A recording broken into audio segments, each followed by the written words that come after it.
everybody, and welcome to Dice, Drinks, and Drama. I am your Dungeon Master, John Heath Clark. Let us meet the rest of this fabulous cast. Hello, everyone. My name is Devin Bryant, and I will be playing Summer Walker in Summer, a Tabaxi rogue soul knife who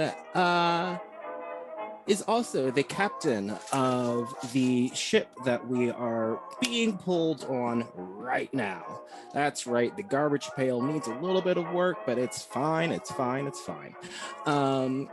He also is the president of Tecatawatl, a slave town now free, and was elected pretty legally. So look at that. He is on his way to the council to talk for all of his people, you know, represent the Tabaxi way. Hi, I'm Zeke Stewart. I'm playing Euclid Clausen, a Aasimar warlock who is has one god who owns his soul, who just came back to life, and then has another god who also owns his soul, who's my former player character, Skimmerhorn by Mikael. And then I also absorbed a stone that's sort of like the heart of the world, that's owned by a lich. So I guess he owns my soul too. So I got 3 dads, and all of them want visiting time. And they're currently in a court battle over it, I assume. That they don't talk to me much. Yeah. Okay. And I should I should have glitter worms. I'm gonna go make these worms glittery. I forgot about the glitter worms. Be right back. I didn't hear about the glitter worms. I'm Carter Scott Horton. I'm playing Finnegan Barry Bramble, a stout halfling, draconic origin sorcerer who was sick last week. Spent a few hours of the early morning dealing with the aftermath of drinking several pints of ale out of celebration, you know, in general, but didn't feel like going on the ship, and is currently just lying in bed, relaxing, trying to recover. Yeah. For the moment, at least. Hello. I am Victoria Priano, and I play Penny Jesper, Raven Queen cleric who doesn't have control over their spells. I'm kidding. Nothing like that happened. I was like, I don't remember this. I'll roll with it if it comes up. Sure. All right. So the world is being menaced by Atropos, the world-born dead, a horrifying celestial object that looks a great deal like a screaming skull in a moon floating through space, devouring life from entire worlds. It is on its way to Telenis to remove all life, and somehow this party has gotten wrapped up in a prophecy, specifically Walker in Summer. A great council of luminaries was called together in order to figure out a way to combat this moon, and the party is late because of a terrible shipwreck that happened last week. They're a few days late. Hopefully they can still make it to this council and make a difference right now. And yes, there's a little Galactus energy to this. I agree, Roger Twee. Glitter worms return! Glitter. I can't tell. Can you tell? Oh, now you can. Oh, yeah. Mm-hmm. Glittery. Glitter worms. Okay, there you go. Sorry. Worms. It's beautiful. All right. So last week we met Mazarkul the Lich, who didn't do very well by the party, led to the death of Cracking Shot. And yes, I'm sorry, Ryan, if you're watching. The ship is their ship was nearly totaled and is now being dragged by Mazarkul's undead dragon turtle out into Polynisos and Pigpolis, which is the city that Skim helped found by saving a group of trolls or a group of pigs and turning them back into humans. We arrive at Pigpolis. Bustling docks. Pigpolis is a relatively small city, but right now it is the center of so many world leaders. So many of the smartest people in the world are here to figure this out. There's signs of people from Populus Rex. There's signs of people from Okavango, the great biotech civilization to the distant south. There's people from Ialim Majid, the glorious realm ruled by genies. There's so many people here and so many glorious ships. And you feel a little outclassed almost on your, garbage pail boat, right? You see all this as you're arriving. Do you have a response to this? What's going through your brains as you see this? We've been stranded on an island for quite some time, and now we're about to meet a bunch of world leaders. Are my clothes okay? I think they are. I think they were kept in a good space on the ship, and failing that, somebody has prestidigitation, right? Or mending. I do. Great. Yeah, I got it. So yes, in this fantasy world, you know how in movies, like Katniss has been rolling around in dirt in the forest for 3 days, but her hair is perfect. Coiffed. That is what prestidigitation does for us in Dungeons and Dragons. We have an excuse for it in Dungeons and Dragons. Yeah. So you're arriving here. Your clothes are fine. I am blanking. Sunbeam is there with you, her hands crossed, looking out, and she says, "A bunch of world leaders, you among them. Are you ready, Walker?" I could be asking you the same thing, Sunbeam. You represent one of the great nations yourself, eh? Oh yes, but I stay there and rule and act as a world leader. You've also been a world leader for 3 seconds, so come down. She smiles and says, "Fair enough. I'm just pointing out that I have a little bit more experience with this than you. I'm fine. Are you? Are you truly ready to step up to that sort of role?"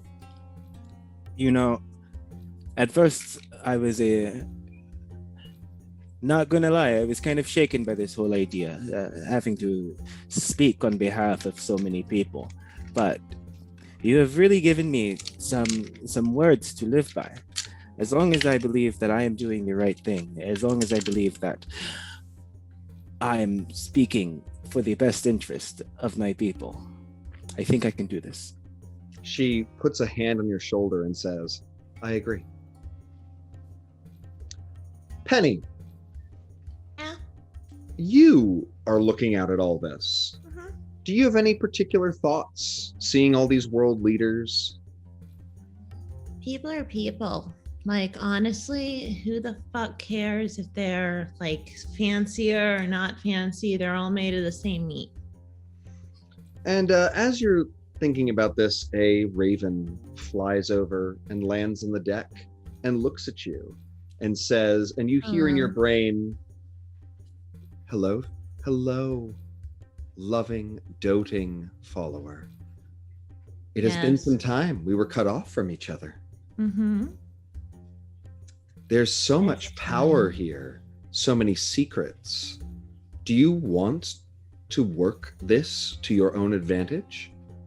Or do you simply, well, there's the consul of Populus Rex, the Dow Genie Sultaness that runs Ialim Majid, the prime biomancer of Okavango. They are all here. There's immense power and opportunity for both you and your queen. Do you wish to seize it? What do you want? Secrets.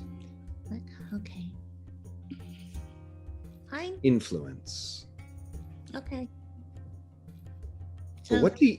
give me a nicer outfit and we'll do it. She says easily, "What is it that Okay. you need?" Oh, just whatever makes me fit in. And my friends too, if you don't mind.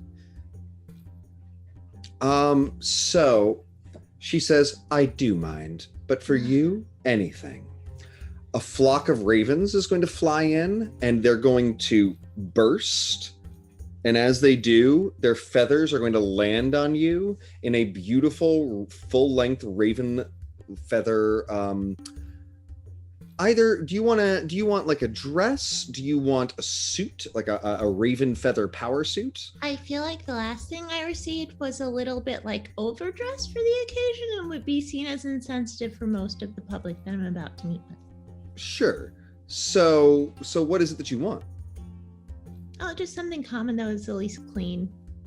Sure, just a little nicer around the edges. I don't have really a description. So it's a simple, nice and clean jerkin with a very nice silhouette, but it's framed with a raven feather shoulder pads. Oh, well, How's that? sounds good. Great. Euclid. Great. For days now, you have been brimming with energy. You've been sleeping 4 hours a night and been fine. Mhm. Right? Feeling it. Yeah. At one point, you cut your finger and it closed. The wound. Oh shit. You are full of life. Mhm. What are your thoughts upon arriving at this dock and seeing all these people? Oh, I gotta go, man. I gotta find a place to hang out. I gotta see where everyone's going, right? I gotta see what they're doing. I gotta be around. I gotta be around the people. I gotta be around all of them. Hey, let's go. Hey, you. How are you? How are you doing? I love it. Finn, you've been sick, but Yeah. you're here. You're looking at all of this. Mm-hmm. What are your thoughts on all of this? Well, I'm glad I'm on stable ground. I don't really have much of an opinion being from the Rolling Hills, for the politics of the greater world. I'm here, I think, primarily as a first mate, is how I see it. I'm here to get the job done and, prove I should be here as Barry Bramble. Great. Great. Is Anyway. there anything of the Red Dragon pride to you? Do you want to stand out? Do you want to acquire something from this? Do you simply want to help save the world? You can be useful and help save the world and also acquire a little corner of the pie for yourself if you want. That's certainly my intention, is sorry for the motorcycles, to be useful and see who is willing to pay for a useful person. Cool. Awesome. So along as the you're way. arriving, something becomes very clear. These boats are preparing to leave. The world leaders are on their way out. And as your ship is seen, a great cry goes up amongst the sides of the town. The town is in great vigilance. You see that there are guards all around the edge, and not just because there's world leaders, there are piles of corpses being burnt, both animal and human. It seems in the time you've been gone that the undead problem has gotten worse. And even so, you can see, even in the day now, a pinprick, not even a pinprick, a small circle of purple, green, and white light that is clearly becoming infinitesimally larger every second. Time has gotten even more of the essence. The cry goes up, and by the time your ship reaches the docks, they are thronged with people. Many of them are the once pigs of this town, and they're waving little pigpolis flags, blue and white flags. They're cheering. There are people popping champagne. At the front of all of this is Sage Halanix, the half-green dragon. And he is there as your boat is pulled up the docks and the ogre secure it. and he says, "We all thought you were dead." What can I say? That happens to us quite a lot. But we I'm- are not. I'm so happy. I'm so happy. And he looks at Finn that all of you are alive. It seems like we've got to stop everybody from leaving. The most learned people on the subject, the people that have actually been experiencing it, are here. We came to no accord. The world leaders could not figure out a way to work together. We need you. We need your expertise. Oh, well, I think we might have a solution to our problem. And I look at Euclid, and what are you Hey, what's jumping going right on? now? What are you doing? Hey, I may have absorbed the heart of the world, and I'm just like brimming with life energy, man. I think we can stop this, right? I'm feeling it. I'm feeling it. You know. The heart of the world? Slow down, son. What do you mean? we will explain all of that when the world leaders arrive, eh? They're here. They're getting ready to leave. We're going to go back into the Godless Pavilion. Well, then, no And- time to waste. Let's go get them. Indeed. And he immediately leaves and starts rounding people up. Now you're looking around. Can I get history checks from everybody to see how many of the people here you recognize? Hmm. As he's leaving, though, I do lean over to Halinix and I whisper, they told me that it was a rock, the heart of the world. I don't know what they mean by heart of the world. I don't know. Do They you- say do it you was know- rock. So there you go. A rock? Do you know? Did it have a proper name? Did it? It did. Oh, shit. Um, No, probably. Never I mean, heard of maybe. the heart of the world. Why don't you roll an Arcana check, Finn, to see if they told you and if you Well, can that's remember. a 10, so a 10 minus 1. I don't think I'm proficient. Sure. Why don't you call it the life essence? I was, yeah. All right. They called it a life essence. You don't mean the essence of life, do you? The lost seventh essence? You sure it was a What are 7? the other essences? Penny, hello. Yes, so Wait, there are how do 7. you know my name? He's I'm a how sage. we, It's we my business talk. to know. It's fine. You're in my life. Oh wait, did I actually meet you already? I'm sorry. Not in person, but No. Okay. via magic. So Okay. there were traditionally 6 and then a lost 7th essences Uh-huh. that allowed civilizations to craft and create. The dwarves had the essence of Oh. making, the elves the essence of magic, the halflings the essence of joy, so on and so forth. There was a big war over them a few years ago. Joy? You said joy, right? Happy. Yes. Okay. Sorry. And anyway, the essence of life was always lost, but it is supposed to be that which cultivates and grows and brings power. So it's astonishing to have found, and even more astonishing, I've never heard of anyone, he looks at twitching Euclid, absorbing one before. Just, He looks like he wants to pat you on the shoulder and then thinks better of it because he doesn't know you like that, and says, hopefully we can figure out what to do with it. Yeah. Can I get history checks from everybody to see if you recognize who's here? If you don't care, you don't have to roll a history check either. Sean, sorry, I laughed. I just was like, oh, it's just Lord of the Rings. Cool. At 19. It's actually Infinity Stones if it's Oh. anything. Okay. Oh, I thought it was like Fifth Element. Both are good. It's- Look. All of Second, these you were are like, in examples. essence, is joy and life, and I was like, is the fifth one love?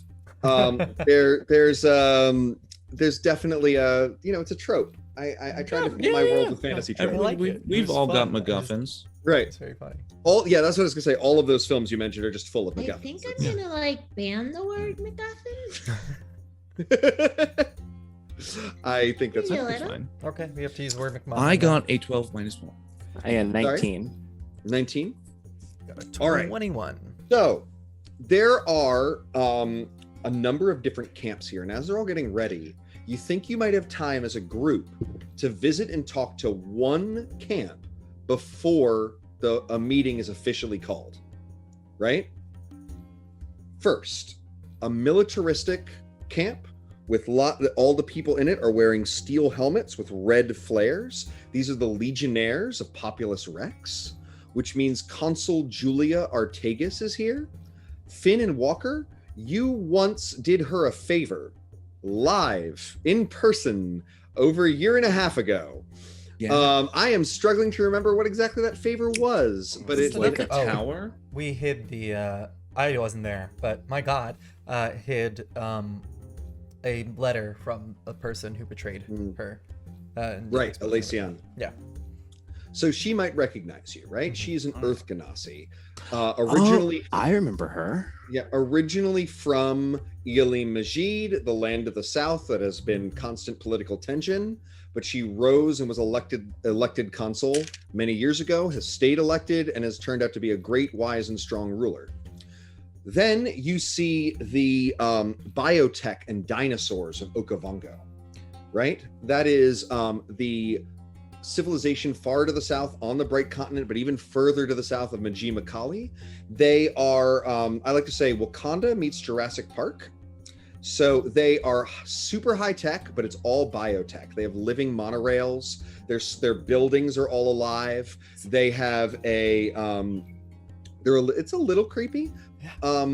There's a, they have Triceratops cavalry Do the and doors flying. thank you when you open them? You have to feed the porch. Dinosaurs Yes. were only on Yeah. Dinosaur Island. Yes. No, crystal dinosaurs are only on Crystal Dinosaur Island. Oh, Regular dinosaurs are all over this world. feeling. Because I like dinosaurs. Then you see by himself, you see an Arcanoloth, a jackal-headed demon. But he's wearing a bright rainbow outfit, big goggle-like glasses, and is wearing white gloves over his clawed hands, doing everything he can to look harmless. You recognize this as Krakazu, who is a risen Arcanoloth that has become one of the leaders of the Guild of Sages. He's not gay. He's just trying really hard not to scare people. So I mean, he's non-sexual. He's a Yugoloth. So then there is that completely threw me off my rhythm.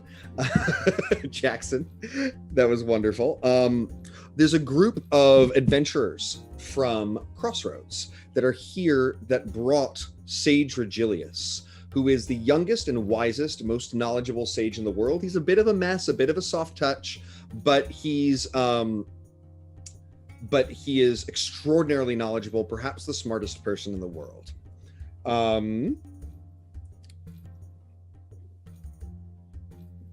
Mazarkul has brought you this far as well. He's still here? Mm-hmm. He is inside the dragon turtle that dragged you to the dock. The undead dragon turtle. It's a skeleton, and he has built a laboratory inside it. I understand. Yeah, it's pretty. Where he mostly lives is at the bottom of the ocean. He has a Absolutely. whole room of crystal balls that he uses to watch the drama of the world Stop! above. He is living my life. I know. Yes, I he's imagine. wonderful. Ugh.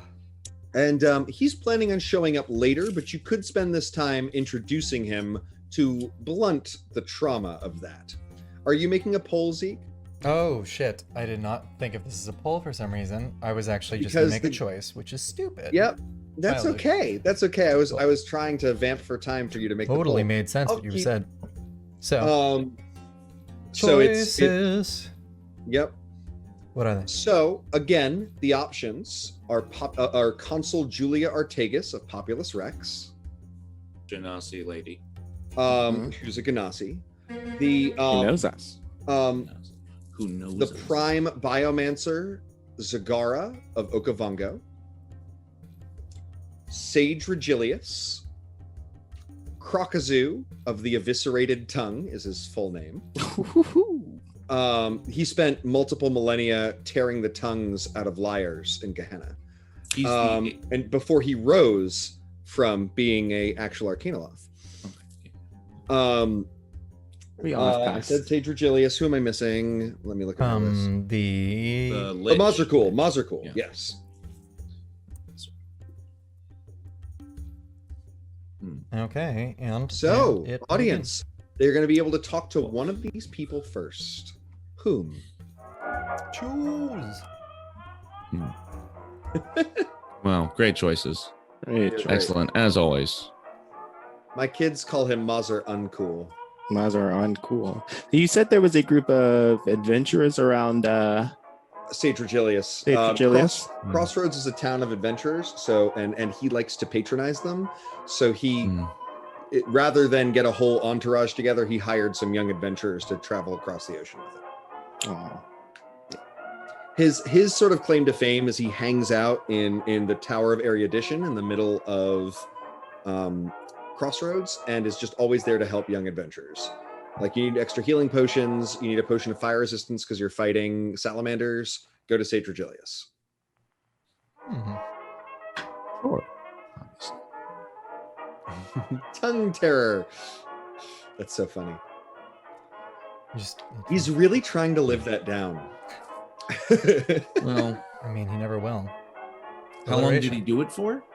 Millennia. Well, Okay. yeah, you So- don't live. Yeah, it's gonna take a while. You Gonna know, take- yeah, he like blinked in comparison. Right. yeah. They say. All of these characters are I like like the staples of this Arcanoloth, world. but I also like the woman that we already know. Oh, the fabulous Arcanoloth is Tongue Terror because his full name is Krakazu of the Eviscerated Tongue. So all of these are like actual characters that have shown up in this world a bunch. Krakazu was actually saved from the Tower of Arcanoloths by adventurers. They were almost captured, and he's like, "I want to leave. Can we get each other out of here?" Oh. And that's how all that happened. All right, What we got? Escape from- Krakazu. Oh, So Okay. Krakazu's in his rainbow robe. He is with his white gloves covering up his hands and big goggle glasses, but like the jackal cast of his head is still intimidating. There's no amount of anything that get away from the fact that he's a Yugoloth, the evilest of fiends, right? And he sees you approaching and he goes, "Oh my, hello!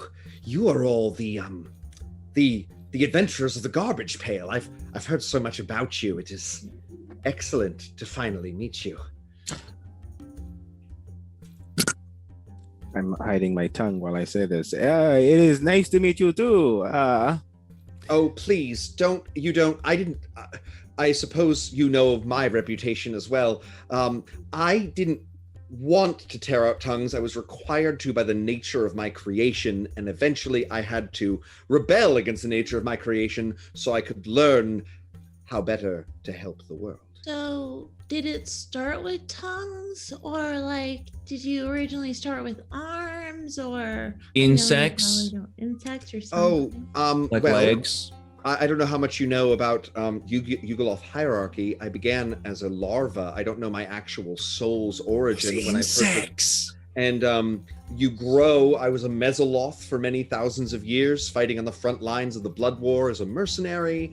Then eventually I ascended and became a Nikoloth, big green, big heavy axe. It wasn't really my style. So eventually my intelligence and my wit elevated me to what I consider to be the apex of Yugolothness, though there are other more powerful ones, the lore masters, the learners, the Arcanoloths, which I have remained in that form to this day. you've reached such lofty heights.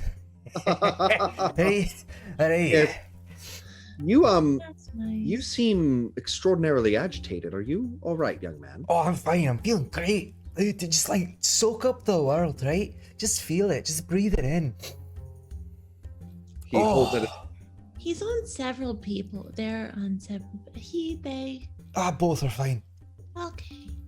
Yeah. Several people right now. The reason I'm asking is because they're on several people. Some of those people being one of those people being they, I think there's at least 3 people in there now. I'm not quite sure. I actually don't know what the worm's pronouns are. I don't think essences have pronouns. I think it.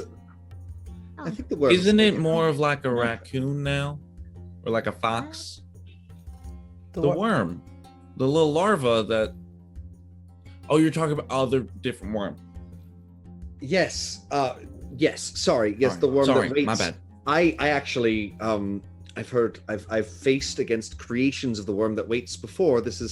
You have lots going on, young man, don't you? Oh, so I'm speedballing gods right now.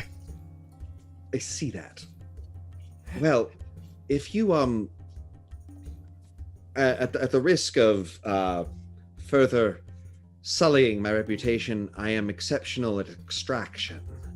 So if you ever wished to extract any of that, perhaps we could speak on the subject. I actually tried that before. They said no.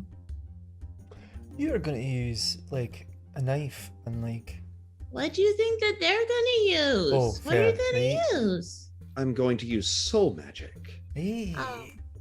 Hey. Oh, okay. The magic of the lower planes that they use to siphon the souls from people and bind them. The essence of contract writing. When you make a deal with a Yagnaloth, sorry, not a Yagnaloth, when you make a deal with an Ultraloth or a Nikoloth or one of the other Loths, right? And they pull out that big contract, part of our job was to sit and write the contract. We're the contract writers. We're the soul magicians. You've done a lot of different jobs. That's sort of the nature of things. At least I was never a Yagnaloth. They're the executioners. So, like, if you wish for 1,000 gold pieces, you barter your soul for 10,000 gold pieces. Let's say, I write the contract. The Yagnaloth's got to go find 10,000 gold pieces. I once knew a Yagnaloth. A man wished to meet the most beautiful woman in the world, and he had to hold a massive beauty pageant to determine who that person was. I did not envy him that job. So, what was sorry. the prize? Was there a prize? The prize was that they had to be saved from a demonic contract. Oh. But they did. Oh, well, that's unfortunate. So anyway, I'm sorry. Enough about my past work. But what can I do for you? Did you come here about this thing that's trapped inside you? Did you want to ask me some questions? We're about to go in there and do all the speaking. Is there anything I can do? Right. Removing a worm wouldn't be a horrible idea.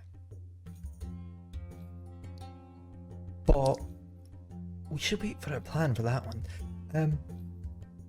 Anyone else have any other ideas? He smiles widely, his canines very sharp and terrifying. Right. You're coming here. What was the discussions that were happening before? Why did everyone decide not to continue on? Not continue on, just we have some scraps of legends about Atropos, a few things that we know, but none of it was enough to sculpt a plan. Everyone was this council was called because you all were going to be here. You're the ones that have been dealing with the actual servants of Atropos and the worm. You have the information. Without you, this was a wasted time. With you, perhaps all of the most powerful and intelligent people on this world, and in some cases from others, can come together and do something about this. Great. Then let's just go, right? Right, guys? Just get in there. Wait. Oh, no, you, Captain, go. Oh, no, I wanted to say that I rolled a stealth check. I passed. And I've already gone into the, what is that thing called? Pavilion. The pavilion. Walker is feeling mighty stressed right now. He's about to speak on behalf of so many people about saving the world. No time. He's also got Sunbeam with him. Great. And to be clear, we've described like 5 people, but world leaders are here, right? There's and their retinues and most members of the Sages Guild. So this is a pavilion with several hundred people seated in it, with a podium in the center. The podium is magically enchanted to have whoever speaks at it have their voice boom out and fill the room. But there's nobody in there right now, right? Everybody's setting up, so yeah, it's people are moving in. You're in that phase of a big event where everybody's like shuffling and going, "Oh, hello, oh yes," right? Damn, I was hoping it was empty. Well, no, never mind. What were you trying to do if it was empty? It can be empty if that's what you want. No. It can be full. Okay. So, you arrive. And you're being brought to the back to speak. Sage Regilius goes up first and says, hello, everyone. As you all know, I am Sage Regilius. I was officiating this. He is in his 30s, which is pretty young for the preeminent sage. He's got a scraggly little beard that he's clearly trying to grow out so that in 20 years, he'll have this really nice wizard beard, but right now it is not, right? He's wearing a very traditional wizard's robe and hat. And it's all a little big. And there's stains on it. He's not even in this nice event, he's not at his nicest, right? And he says, we have with us some of the only people that have dealt with the actual servants of Atropos. We understand they even prevented one of the origin zones, the fallen meteorites, from further spawning undead. And everybody in the room goes a little crazy. Right? Apparently, the only time that has happened is in your presence. And everybody they can do this? And others are saying, we need them to come to Okavango, says somebody. And Regilius holds up his hand and says, yes, there's lots we need from them. But the truly most important thing is their knowledge. We need to find out what they have learned so that we can, as a community, figure out what to do. Now, we'll begin by once again making sure everybody knows who's present. And there's a long, drawn-out situation where they're introducing everybody. You guys are backstage. You're overhearing this. Thank you, Chasing Tales RPG. That's very sweet. What? Thanks, Brew. Oh, Proopy. Proopy. How are you preparing?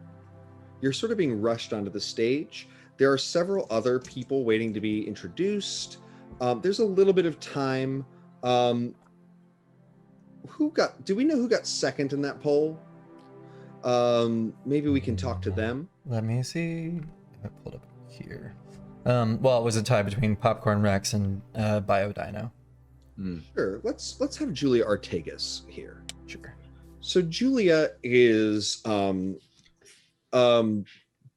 a broad woman, sort of built like a 6-foot tall dwarf. Does that make sense? Mm-hmm. She has spiky, literal Lisa Simpson style hair made out of amethyst geode. And her eyes sparkle like emeralds. Her skin is a dark, like brown, right? But a rocky brown. And she looks somewhere between she has obvious Tao Earth Genie ancestry, right? She is dressed in a silver ceremonial plate mail with a long red cape. And she says, "You're the heroes I've heard so much about." Yes, we are. Yeah. You're looking well. Yeah. Mm-hmm. How are you? Good to see you again. I didn't see you. We We haven't met. met before.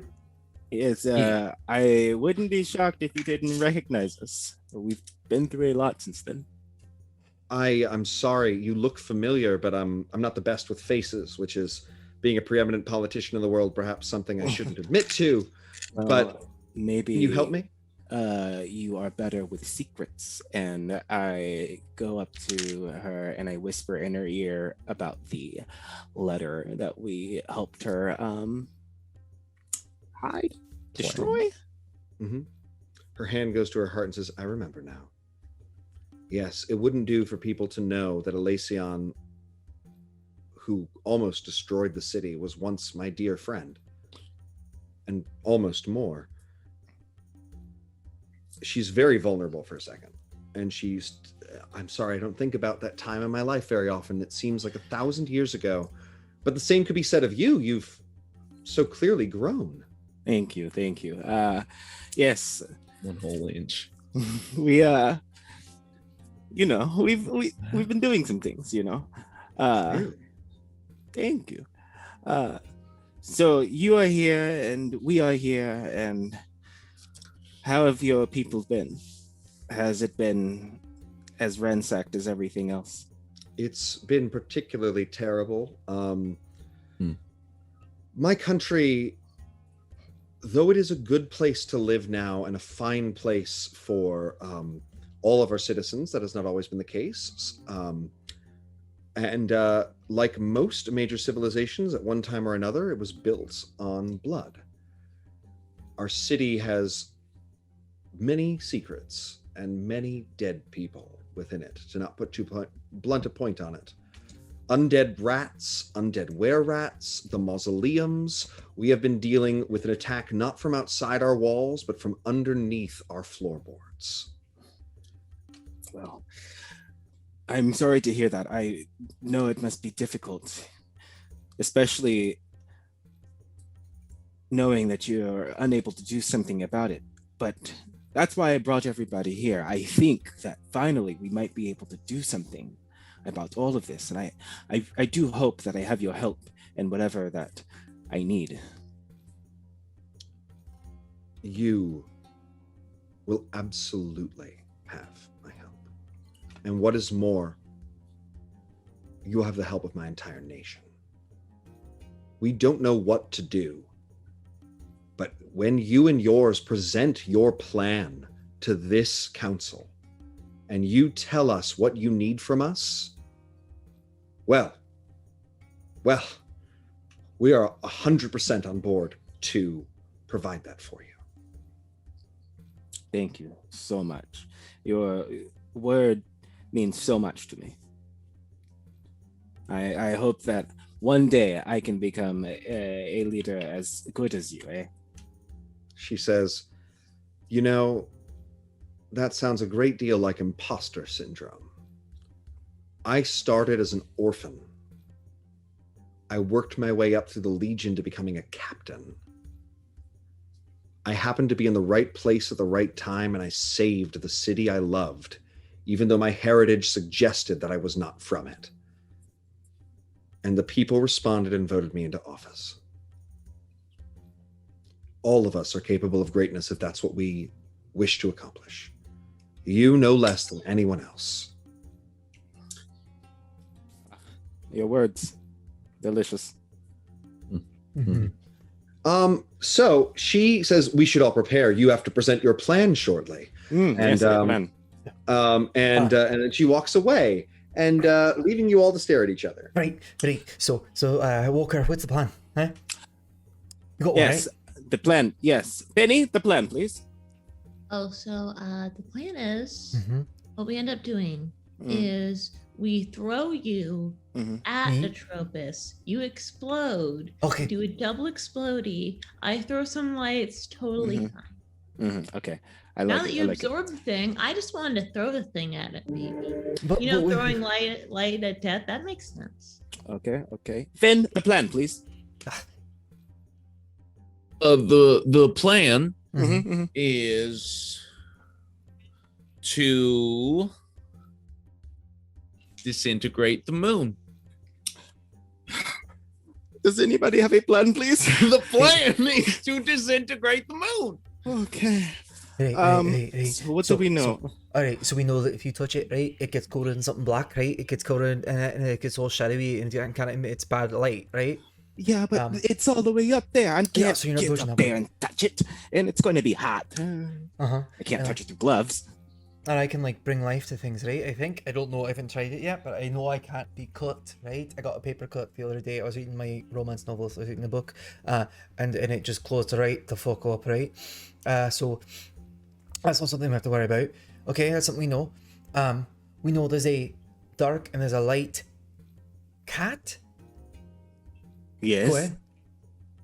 Well, why does it want to eat us right now? What, right? Why does it want to eat us right now? Yeah, do we know? The What It wants was- to eat us?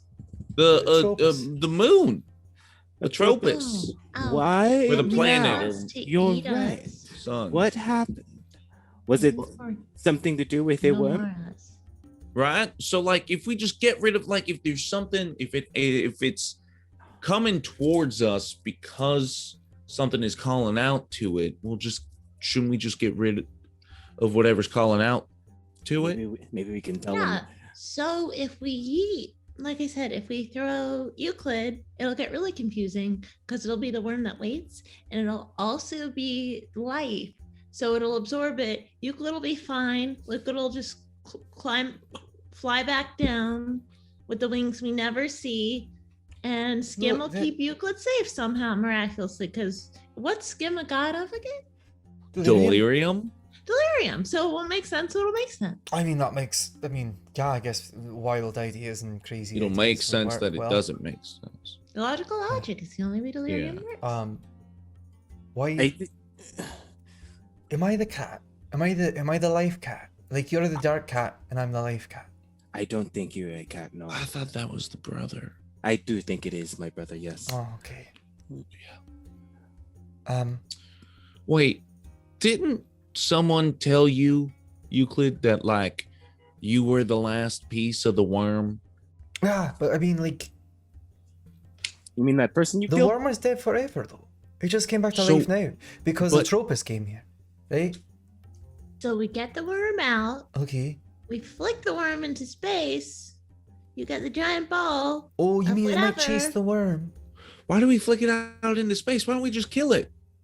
Wait, We can't kill it. It's both dead and not dead. It's the same way as Atropos. It just wants to be Oh. back with itself. Can we Mark- kill it and then fling it into space? mhm. And now, I of just- course, with no further ado, the heroes of the hour, the ones who are here to show and tell us how we can stop this, may I present the captain of the Garbage Pail, Walker in Summer, and his illustrious crew. And the crowd goes wild. Talk People are about ushering magnets. forward. Magnets. And you- How do those work? Oh no. Stand in front of hundreds of people. Now, audience, I am presenting something for you. I'm taking 2 hours potentially to do this. We might move on if it takes less time than that. But I'm trying to present something, a super cool opportunity. Okay. There is no plan for how to handle Atropos.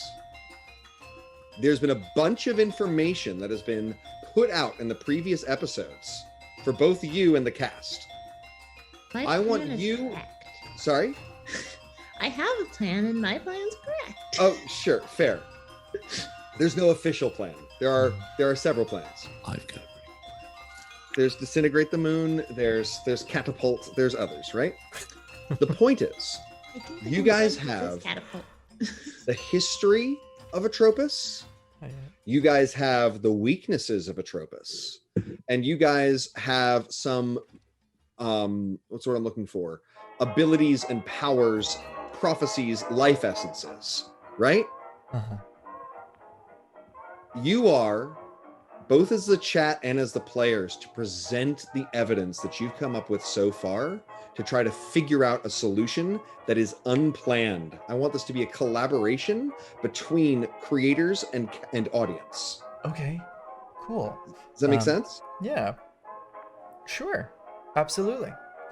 So things we know. Tropus, giant hellstar flying towards us from space. Got that. It's one thing we know. Yeah. Other thing we know. It was harbored, like the its version of the Silver Surfer was the worm that waits. Mhm. The worm that waits was dead, but it's coming back to life now as Atropos appears. So, So- what we do is madman it. What? I don't get the reference. Go off and There's- write the Coca-Cola commercial? Right by the world of Coke? madman it. Buy the Atropos a Coke. Sorry, I was a little confused. What do you mean? I don't watch Batman. So there's like the whole like thinking Silver Mad Max. Surfer's like trying to find his thing, and then it gets back to its thing, and then they're together, and then we can just bleep them out. Just destroy them. No, Okay. Disintegrate. make them not exist. So you're saying like is that Wait, how? here. Go ahead. Go ahead. Okay, here's something we know. We stopped that one location, right, where the meteor dropped, and we stopped it. How? You just touched it? Mhm. I rubbed myself on it, yes. That's all. And it was coated in a blackness that the light couldn't shine through, and that seemed to work. So if we cover all of that stuff, Atropos. Well, Atropos can't get through Walker. essentially. Also, that Marzer crew said that he knew something, which is why he got us the life essence in the first place, or made us get the life essence. Essence of life. Essence of life or life essence? It's Okay. the essence of life. Mhm. Little column So- A, little column B. Does anybody? Oh, Lost who Carter. do we lose? Carter. Mhm. So audience and players. Do you remember Atropos's origin? This might help. It's you found it out. You've heard it twice now. You found it out from the Githzerai, or the Githyanki sage back in the Underdark. If you don't remember, that's fine. I will help. But if you do, or if the audience remembers, I would love for them to generate. Let's see what happened. The story of Atropos. He was a god who is the progenitor of all life, and he went out in the world and was like, "You get some life, and you get some life, and you get some life." And then he turned around and was like, "Oh shit, where did all my life go? I have no more life." And now he's an exoskeleton of himself who is like, "I'm jealous of all the life that I gave out. Now I'm gonna take it all back." And now he's trying to eat us. That's what Walker is. That's perfect and beautiful. I love the idea that you're like in a huddle and like, and any moments, but you're furiously working on on what you're putting together, right? So great. That is the history of Atropos. Now there's some great options in the chat.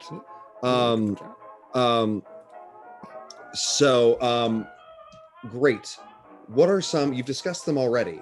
What are some of the weaknesses of Atropos? What are the weapons you have against it, or the knowledge you have of its weaknesses? Great. Walker's weakness. Just move I am on. a weakness. Mhm. Don't do necrotic or radiant. Acid seems to be ideal. Like the There's one a- that is resisted the least. Yeah. Maybe. I might be misremembering or conflating two encounters we've had. No, I think you're right. Acid damage seemed to do something. There's a connection to Atropos through the worm, through Euclid. Mhm. Yeah. Um, So we stopped that meteor, but it didn't go away. We can destroy it. it is locked up in a vault underneath the city of what's my city called? Macaulay. Majima. Okay. Being guarded by my good brother who should not be touching it, Night Shield. Yeah. Well, is it asleep or should we try and get rid of it? If we Nope. can. Nobody has studied it, I don't think. Sure. Can we teleport something to a place that doesn't have a teleportation circle? Listen, magic is not my strong suit. I- Can I roll Arcana to know if I would know? Sure. That's a 4 minus 1, 3. Oh, nice. You don't. Wait, are you asking if there's a teleportation circle somewhere? No, I'm curious if you can teleport without a teleportation circle on the receiving end, because then you could just teleport the stone into space. All right. Why don't you just disintegrate the moon? Why?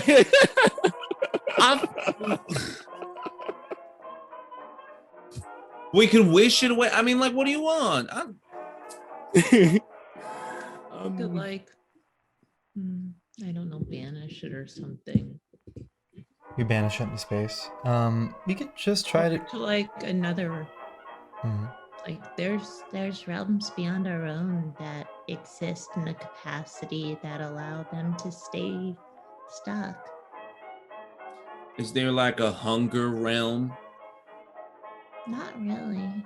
Could we send him to the realm where, like, you get punished for wanting to eat stuff? There's got to be one. There is kind of. You get punished for anything. Anything. What? I was just thinking about eating. That's all.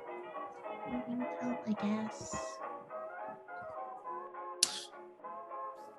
Oh, if we bring the worm back, we can destroy him, right? He's coming back to life. And when he does that, when the worm comes back to life, we can destroy that. If its beacon and the thing that repairs the world is the worm, the final ending of the worm, right, would possibly cause it to not be fit for consumption anymore. If it's dead, then it probably isn't like acting on some sort of like. It's dead, undead. It was never fully destroyed. It has to come back to life for us to fully destroy it again. We kind of immolate What it. is dead may never die and Mhm. such.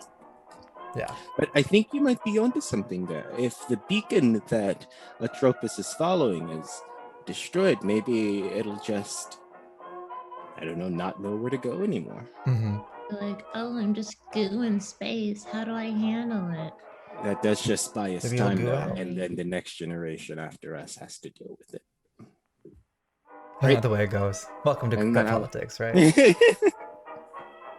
So Can. then there's one more thing I want you all to consider, which is Atropos's powers and medium. Right?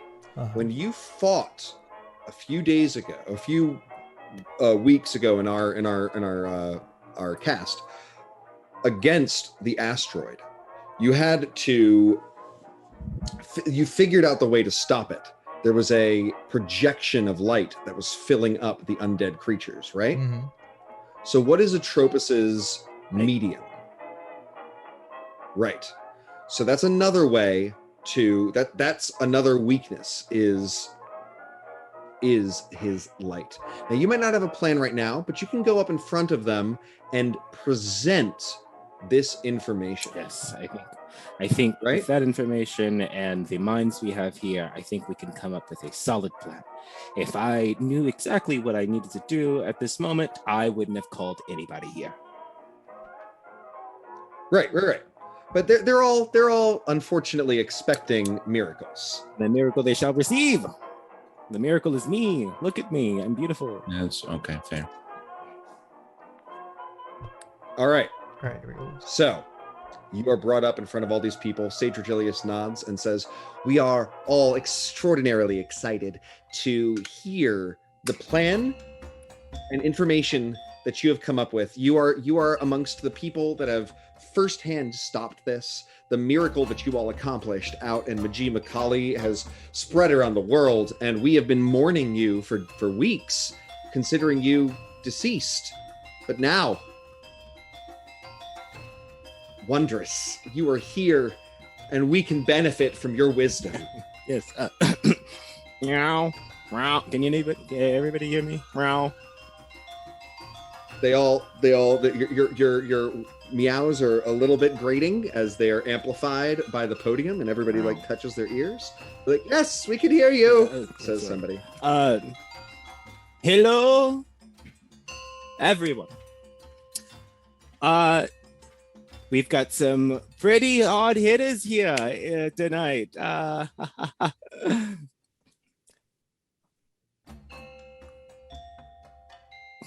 What a Everybody stares at you in expectant apocalypse mode. What a tough crowd. Okay. So, I'm sure you all know why I have brought you here today, and I do apologize for the delay. My ship got stuck. So, let's talk. Death is upon us, and we think that we have discovered a few weaknesses to death. One of them being me. There was a meteor that fell down and projected a Skull Lord. A Skull Lord projected from this light. I was able to somehow coat the meteor in a black substance, and using nothing but my paw, mind you, and it seemed to stop the surrounding area from becoming more infected with this death curse that has been plaguing our land as of recent. We also know that, so I am thinking that maybe the light from this star here is probably the thing that is causing all of our neighboring towns to be consumed by death. So there's that. Also, my friend here, Euclid, has absorbed the Why don't we share the speech so that there's a little bit for everybody, right? Why doesn't Euclid talk about the life essence bit? Sure. So in this Crystal Dinosaur Island, I'm sure you guys know, but it's not far from here, right? It rises from the. Anyway, in the heart of it, there was like a rock that was full of life. It was like an essence of life, right? And I absorbed it to sort of get out of a deal. But anyway, it's inside me now, and I think it sort of is what this thing is after, but at the same time, is what powers life on this planet. So we can't give it to it, right? So we can use it to fight it, right? I can maybe raise life. I'm not sure yet. I haven't tried it. We'll try it soon. But as you say this, there's a crackle of purple lightning, and appearing opposite you is Mazarkul. Maybe not the time. Perhaps it's exactly the time. Okay. These young adventurers have been pinballing around this world trying to figure it out. All of you have been bashing your heads against walls when you could have simply left it to your betters. Trust me, give me the essence of life, and I can solve this problem.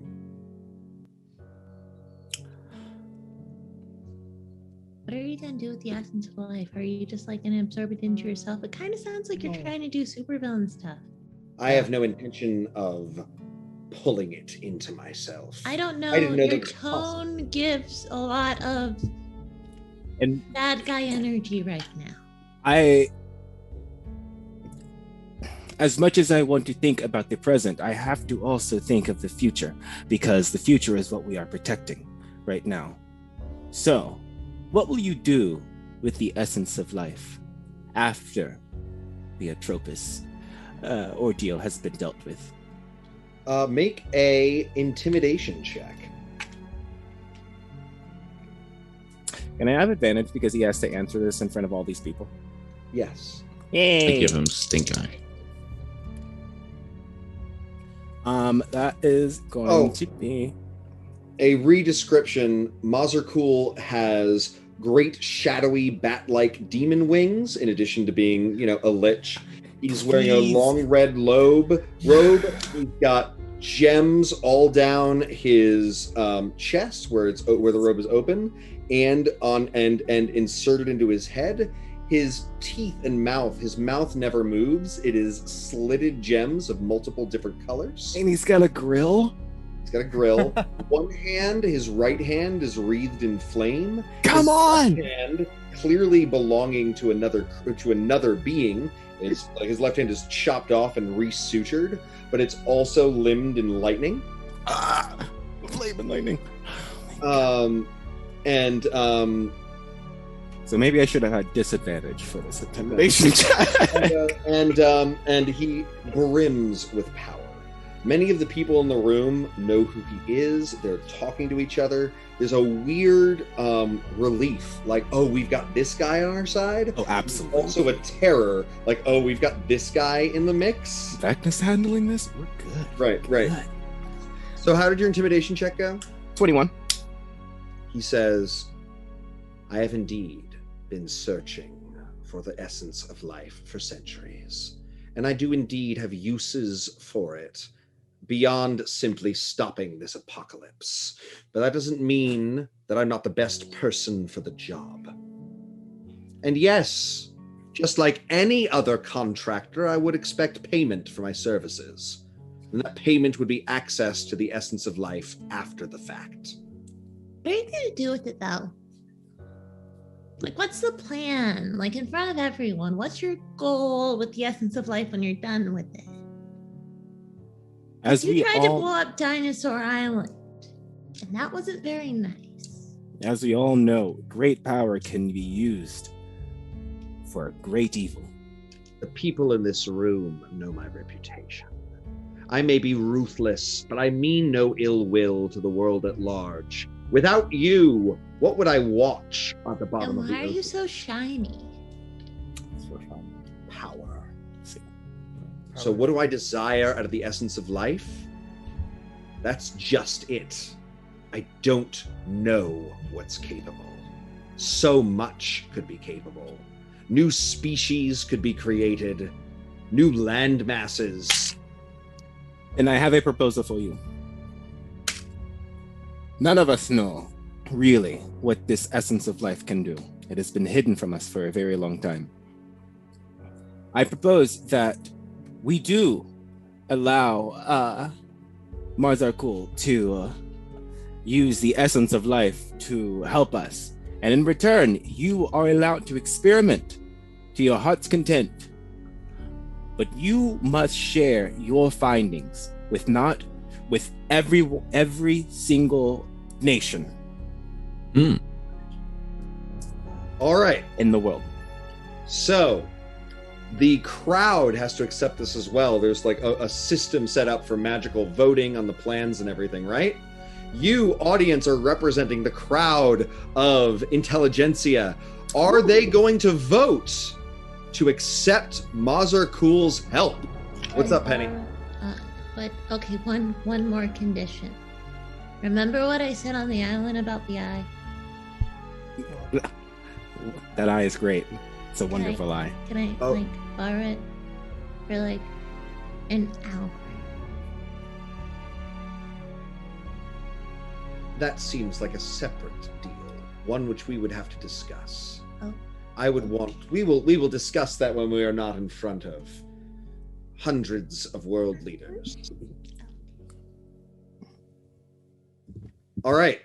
So, poll's going up, right, Zeke? Yep. Perfect.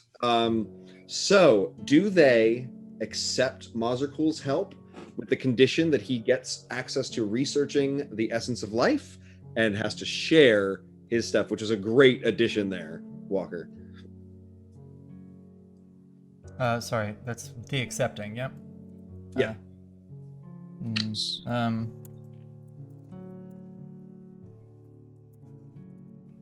Cool. There we go.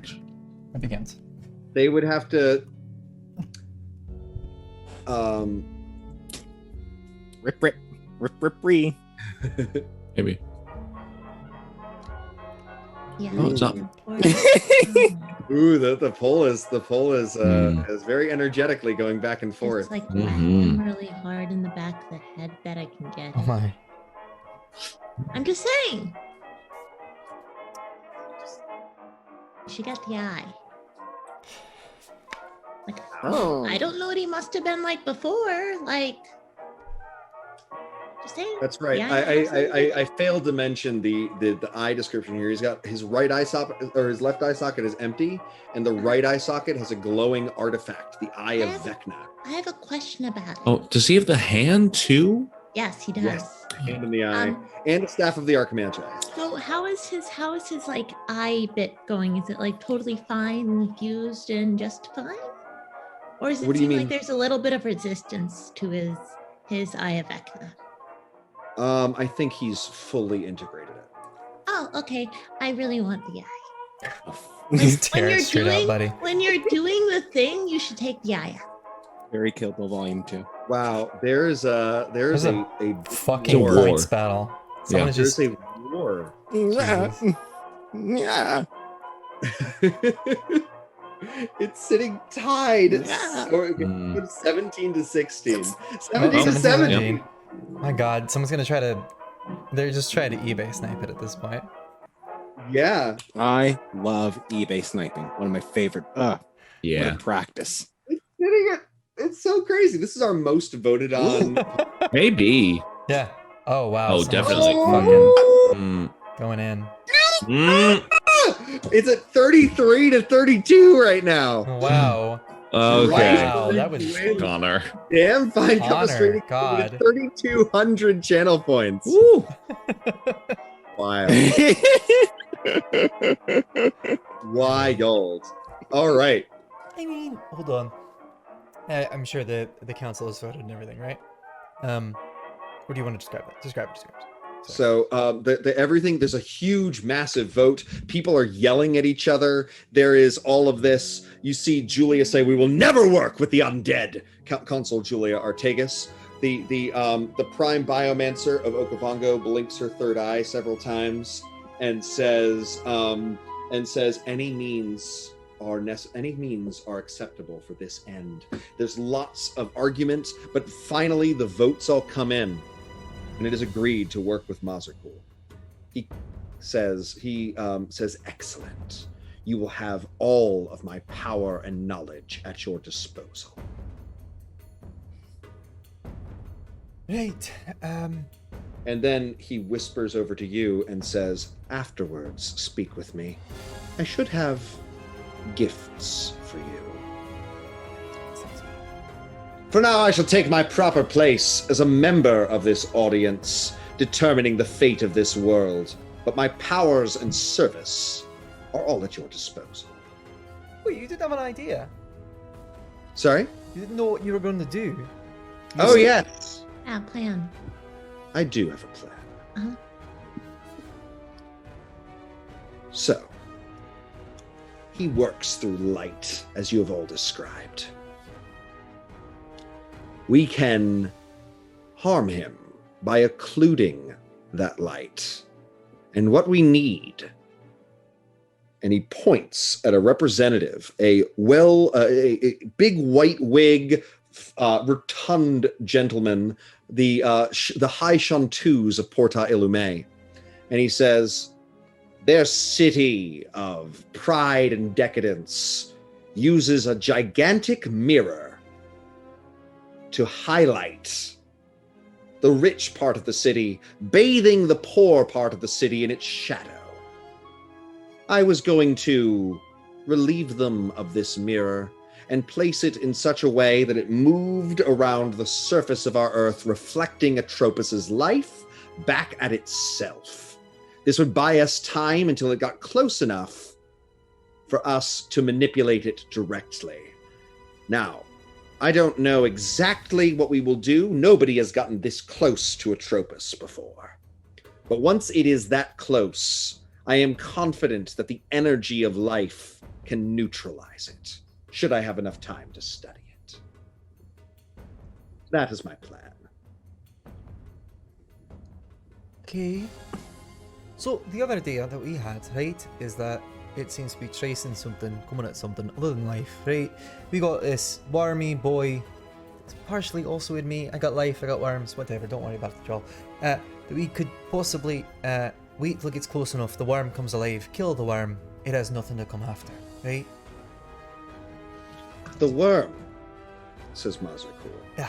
is a tool of Atropos. Its existence gives it power, but it is not connected quite so closely as you presume. But yes, killing it will weaken it and will serve any other effort. I like this idea of intentionally raising the worm again in order to destroy it. We should, as, of course, this is a democratic situation. I have means, especially with access to your laboratories and your other hidden magical secrets, to reanimate this worm. And Krakazu steps forward and says, well, actually, I would say that it could be done without the Lich's help. I have powerful soul magic, and I think I could remove the worm that waits from him, and it would potentially... And Mazarkul cuts him off and says, if you do it, it will be stronger. I know how to weaken it. You and your morality are too weak for this task. Audience. You and your eye are too loud for this task. I love it. Audience, Audience, three options. Very loud. Do not resurrect the worm that waits. It's too dangerous. Have Mazarkul resurrect the worm that waits, but weakened. Have Krakazu resurrect the worm that wakes, but at its full strength. Okay. So there's no chance that our Yugoloth friend could like do it correctly. Yeah. I think that is trust correctly. him. It doesn't feel like a choice, John. Yeah. This crazy thing is, it's like we have How no was- choices. How was Marzakul going to take his seat? Like, Was we he can't going just to act. just disappear and then reappear in his seat in a flash of lightning again? That sounds like him. God, he is doing the Lord's work. Mhm. I love him. Mhm. He's my favorite person of all time. Wow. Really? I love him. Okay. Huh. Or, I mean, if you guys feel like this isn't a choice, I was just what would joking. make It's done. what is your? Oh, you got it. Okay. Yeah, it's already happening. I mean, I would just love like the I guess people will fuck with this. I guess that's the Crack a choice. Do you want us to whatever. To do Yeah. her? I feel like we would should have to, like, this make an really Arcana weird check or pause where we're kind of like, do do do do do. do. This is an RP. This is an interactive game show. do. Welcome. Oh, Well, convince the audience. I mean, I want a weak worm too, though. That's the thing. I don't I want a get it. weak worm. I'd rather go. You Honestly, want to pull out all stops. Trust actually? the witch. Yeah. No. Give Now the that you witch's mention eye it, to Penny. Let Penny have the eye. And I'd then rather let the other have- guy pull the soul out. I'd rather have the larger I'm just saying. challenge. He'd And be a safer thinking a lot outcome. more clearly if he didn't have that. Looks like we're going for that large. The more you challenge. risk, the more you reward. It looks Or like your- everyone's run out of your reward is. fucking channel points. That's what it Oh, looks yeah? like. Yeah. Some of them get off, Cutthroat some of them kitchen. don't. You never know. So we're definitely awakening the worm. Yeah. Oh, are we? Ooh. Are we? Oh. Are we? Yes. Uh-oh. Oh, are we? Are we not? Uh-oh. I want worm extraction. You want more what? Zeke's already had to die once. That's true. Worm extraction. Worm extraction is on. part of that, I think. Yeah. All Please. the two options are worm extraction, pulling Yes. it out, and I know, but I don't trust the way that the jerk's gonna pull it out. I trust Yeah, the guy that I'd has Apparently, rather they got have access to their channel the points again and Yugoloth decided or to the punch each other in the Arcana. face. Welcome, guys. Jesus. Oh, that dang. guy's Oh, got- channel points. That Oh, guy's now got it's at least okay. like 3 things Uh-oh. working. Like Euclid has it bad. That guy has like 3 things specifically mind controlling him, and he's already kind of on the bad end of things. Yeah, but he's Like gonna get it Euclid done. has 2 things and We one worm that's a by screen. one, Getting with close. Kesrek being the crazier Jesus, one. Crazier Kesrek. one. By one. All right. That was like right. That was an eBay snipe too. Yeah. Because it really looked like it was going to be a big old worm. God. Wow. All right. Mazakul says, I would be honored to use my knowledge of magics. I think the defiler magics of Athos will be extraordinarily useful in this regard, and will also keep the worm in an extraordinarily weakened state. Eddie, look, you're not defiling. You're not using those on me, right? That's not happening on this body, right? Several people, the biomancer stands up and says, Defiler magic? That is banned in this plane of existence. The Arcane Congress has been very clear. Like you do realize, says- Euclid, you will be just sand. What? How will it be sand? You will be unharmed. I think it's I cannot say the same. I cannot say the same for life in a radius around us, but you will be unharmed. How big is that radius? It depends About 15 feet. on how much life there is and how much magic I need. Oh, God, I don't like that. All right. Well, then it sounds like there are 2 major tasks ahead of us if we are going to stop this Death Star. Couldn't help it. One is we need to take the giant mirror from Port Illume and send it into the atmosphere. What is the name of the person who represents Port Illume? Chanteuse Guillaume. High Chanteuse Guillaume. Which means the high singer. I'm sure the good sir, I've already forgotten it, from Port Illume, will provide, seeing how there must be so much death in the shadowy parts of his city. He says, well, it is So much well, death.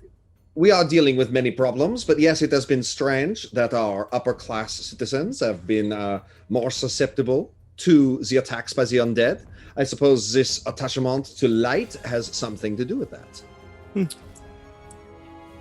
We should also talk about this, but we'll However, talk about that. there is a problem. We are currently dealing with how you say, revolution that is going through our city, and the mirror has been seized by the lower classes.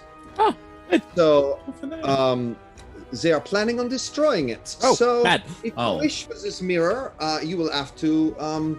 We have proven to be well. Anytime we try to directly interact with them, they have threatened to blow up the mirror, and so you will have to figure out how to prevent that from happening. I wonder why it's happening. And the second thing is to extract the essence of life from Euclid, and prepare for Elrond. a giant fight with a giant worm. Yeah. Still extracting. And for that we will need allies. I don't assume it will be an easy fight. Consul Julia Ortega says, you will have my legion to fight alongside you against the worm. But there's another matter. I do not like leaving it entirely up to chance. We can allow this lich to have his own plan. But we should have a plan, our own thought on how to destroy the moon, even if it's ridiculous, even if it's absurd. There should be a plan in place that we can engage in as a failsafe if his does not work out. Okay. And as Finn raises his hand to bring up the plan, a 10-minute intermission sign floats across See you guys in a few minutes. the stage. All right, we return. The banner wafts away and time resumes. Finn, you were raising your hand and you get to step forward. We, as a backup, Mhm. y'all could work on a means to disintegrate the moon. The sun. It's a sun we're disintegrating. Everybody looks at you like you're absolutely insane and waits for you to continue. Wait, that could work if we got a bunch of mages together. Yeah. It's possible. So Halinix says, so your proposal's to blow up the sun? In conjunction with weakening it by killing the worm, and you mean Atropos, not the actual literal. No, not our source of sun. fire and Atropos. It's a star. It's a sun. Everybody breathe a sigh of relief. It's not. It's a ball of rock. I thought it was shining like a star. Shines. I thought it was like shines gross, like fluid that had just been frozen. So that's into even the easier to space. disintegrate if it's just stone. Why don't Virgilia says, I can aid in this. We've been using scrying technology to look directly at it, and we can see it as it appears. And he gestures and summons forth powerful illusionary magic and creates a giant illusion of Atropos in the center. It looks like a giant moon covered in crevasses. The three largest breaks look like a horrible screaming face, right? And the places that are broken in the rock are shooting forth white, purple, and green light. And there's tiny little fractures all over it, with the largest ones being the open mouth. Also, as you look closer at it, you see that ooze is indeed all over it, moving and writhing as though boiling up from underneath it, creating the light. And also bits and flecks of it are shooting off, but only in a particular direction. So as it orbits, pieces of it are flying off, presumably towards Telenis. Does that make sense? And he says, hopefully that was helpful. And he sits back down. The attention's back on Finn. Oh yeah, very helpful. Thank you. Thanks, Sage. Yeah, we could blow it up. Walker also is useful against this thing because of a prophecy. Walker, you want to talk about that angle? Oh, I totally forgot about the prophecy. Once we have found a tablet in a shrine devoted to Atropos, and in that tablet, it had a very strange depiction of two tabaxi, one dark-furred and one golden-furred, like me and my brother, those of you who know the current king regent of Majid Makali. And in it showed civilization being burned in the light and saved in the shadow. And the shadow seemed to come from the dark cat. I lost the tablet before I could study it more. But if anybody here knows more about any story of Atropos and Tabaxi and light, that would be useful, maybe. That is just another angle that we could use this as. Atropos is a mythological primordial beast.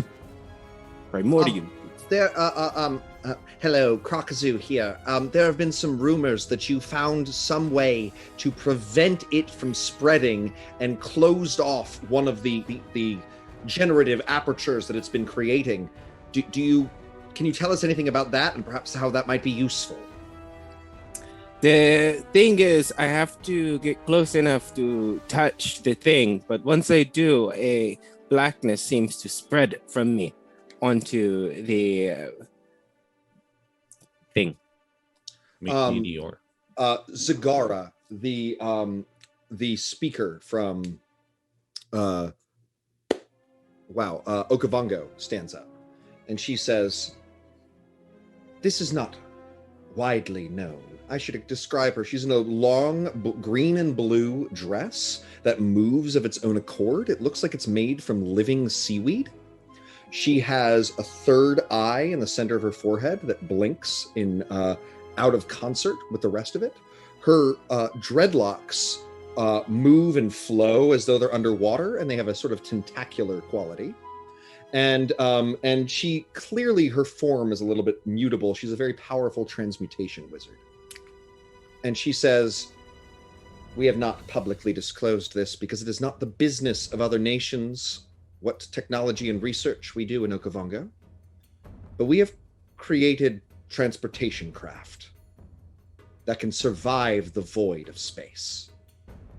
If necessary, we could find a way to get Walker either to our moon or to Atropos itself if it is able to get close enough without destroying all life. Thank you." And she sits back down. I could be the first kitty in space. Maybe the first anything in space, seriously. Well, in space, they've been sending up manned biological craft. Oh. But to the moon, first kitty on the moon. Ooh. And certainly first anything living on Atropos. That's a ring to it too. So great. There's sort of two general plans that have been proposed. Get Walker to the surface of the moon, blow the moon up in some way. Those can work concurrently. And they can work concurrently. All right.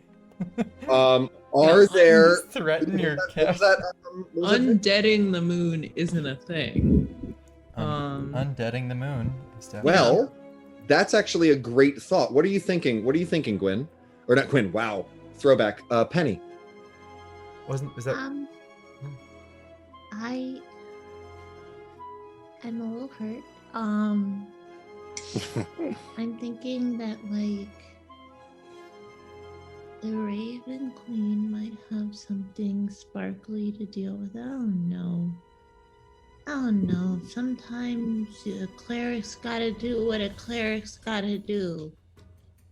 Do you want to commune with the Raven Queen and see if she has an answer? She could join this group. She's a jerk. Bring her here. Great. So that's what I say. And you call upon it. Ravens fly in. Oh, she's not a goddess, right? So she can come in here.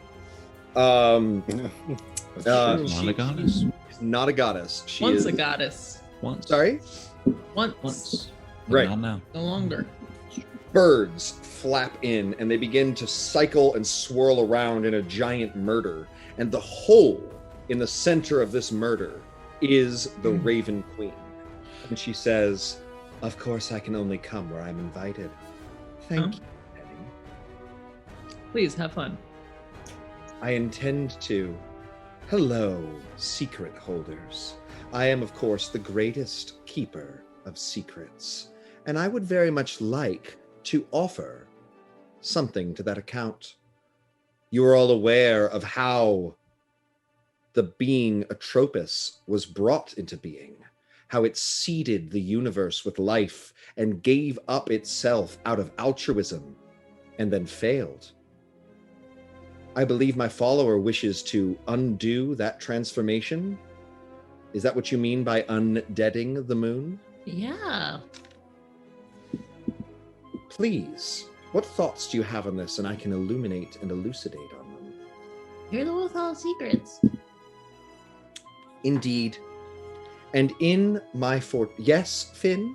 There's an essence of life in Euclid. What if we put the essence of life into the dead god?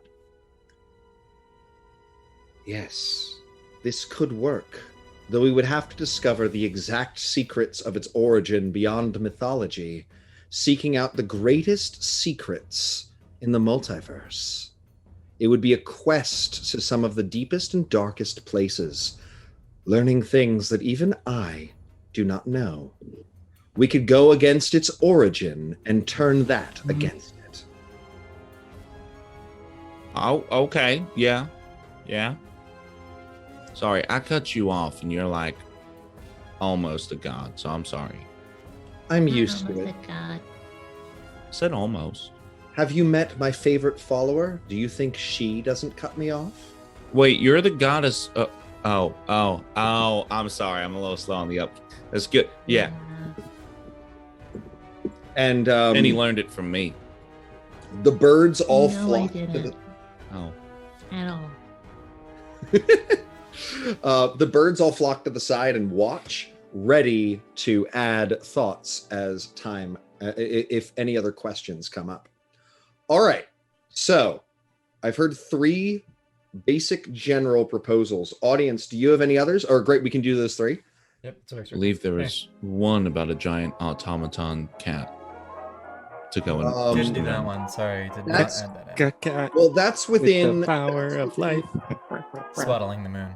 like a mashup Gundam Thundercats Voltron situation. that falls under, that actually can be the nice thing about this, and why I'm so excited about crowdsourcing this plan, is that once we settle on the general plan, we can get into the specifics.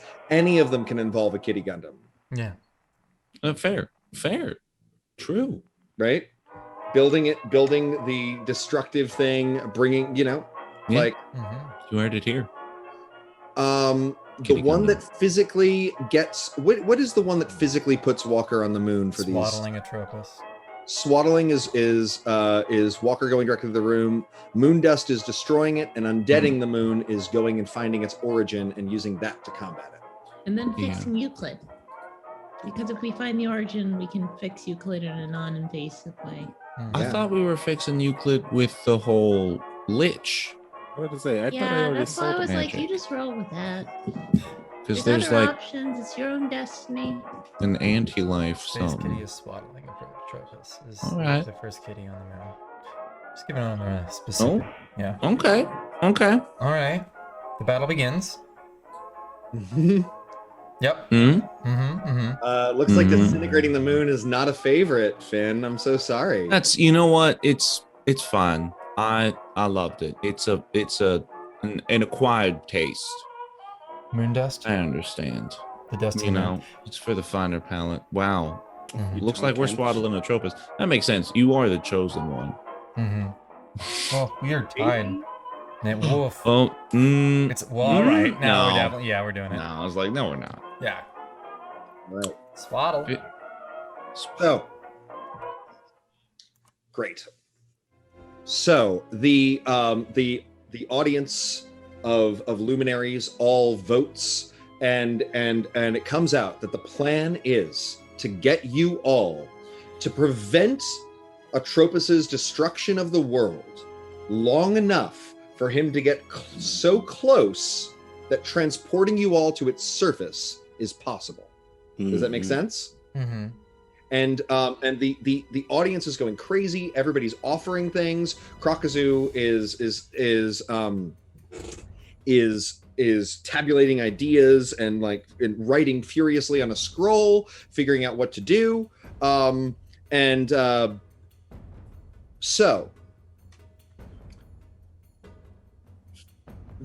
eventually they decree that yes, they're going to figure out a way to get you to the moon with the help of the Okavangans, but perhaps other things can be requested. So they're all talking, all of their different pieces are coming together. The Legionnaires are figuring out materials that they can send to Okavango. Krakazu is figuring out theoretical ways to keep you alive once you're on the moon. Mazarkul is stroking his undead chin, coming up with ways to both help you and help himself, and so on, right? And it seems that some of this is dying down. It's going from decision making to execution. Is there any direction you would like to judge all of these people in, audience or cast? Do you want to say, like, maybe we should build a living mech? Maybe we should build a giant catapult that will shoot Walker? Does that make sense? Yeah. Any other options that you want to put in? I mean, I'm a fan of Living Kitty Mech. I'm just gonna. Yeah. Yeah. Yeah. Yeah. Where he has to somehow attune with another rider. Yeah. It They is gotta- strangely suggestive. Slipstream together. Sorry, Walker's kidding.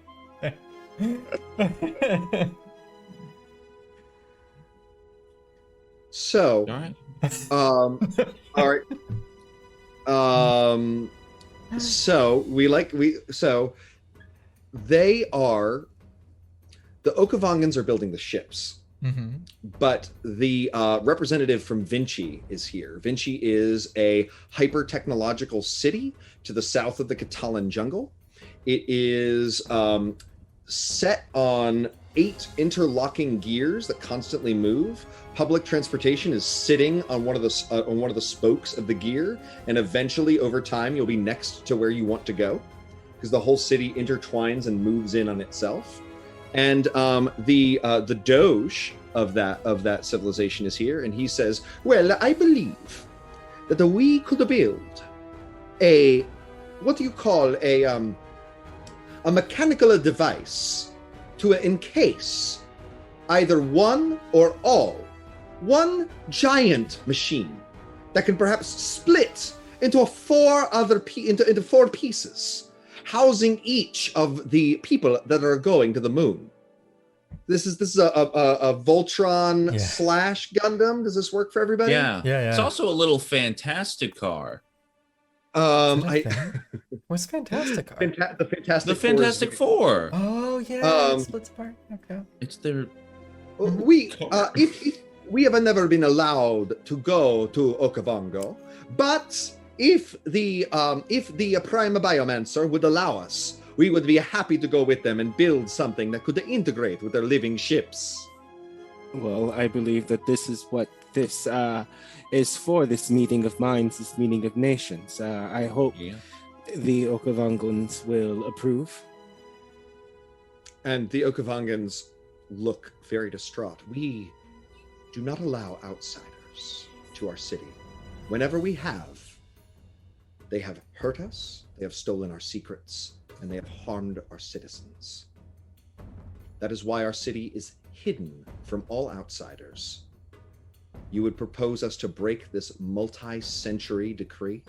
No. What if you worked on your project on this machine, and then you exported it with some appointed chaperones to ensure that too much is not meddled with the gear funny voice people? And the Okavangans bristle a little bit. Our laboratories are in our city, and others say, we would love it. And there's a bit of fighting. And Virgilia says, everybody, I think what he's proposing is perhaps a neutral ground where we send all of our scientists together. We would need to find this place, this neutral ground. And I propose, even though it's on technically part of the Populus Rex Empire, my city of Crossroads. There's it's in the center of everything, thus its name. And there's space and room where we could bring in all of your people and work on this giant scientific endeavor as a world. Not just a series of nations, but a world coming together to prevent its own destruction. I just think that would be beautiful. It's kind of poetic, honestly. And they all agree and nod, and indeed they're all going to send their people together. And at this point, it's descending into minutia, in which you are no longer necessary, unless there's anything while all these people are together you all would like to say. You guys should tell the Raven Queen things Because she's good at keeping secrets.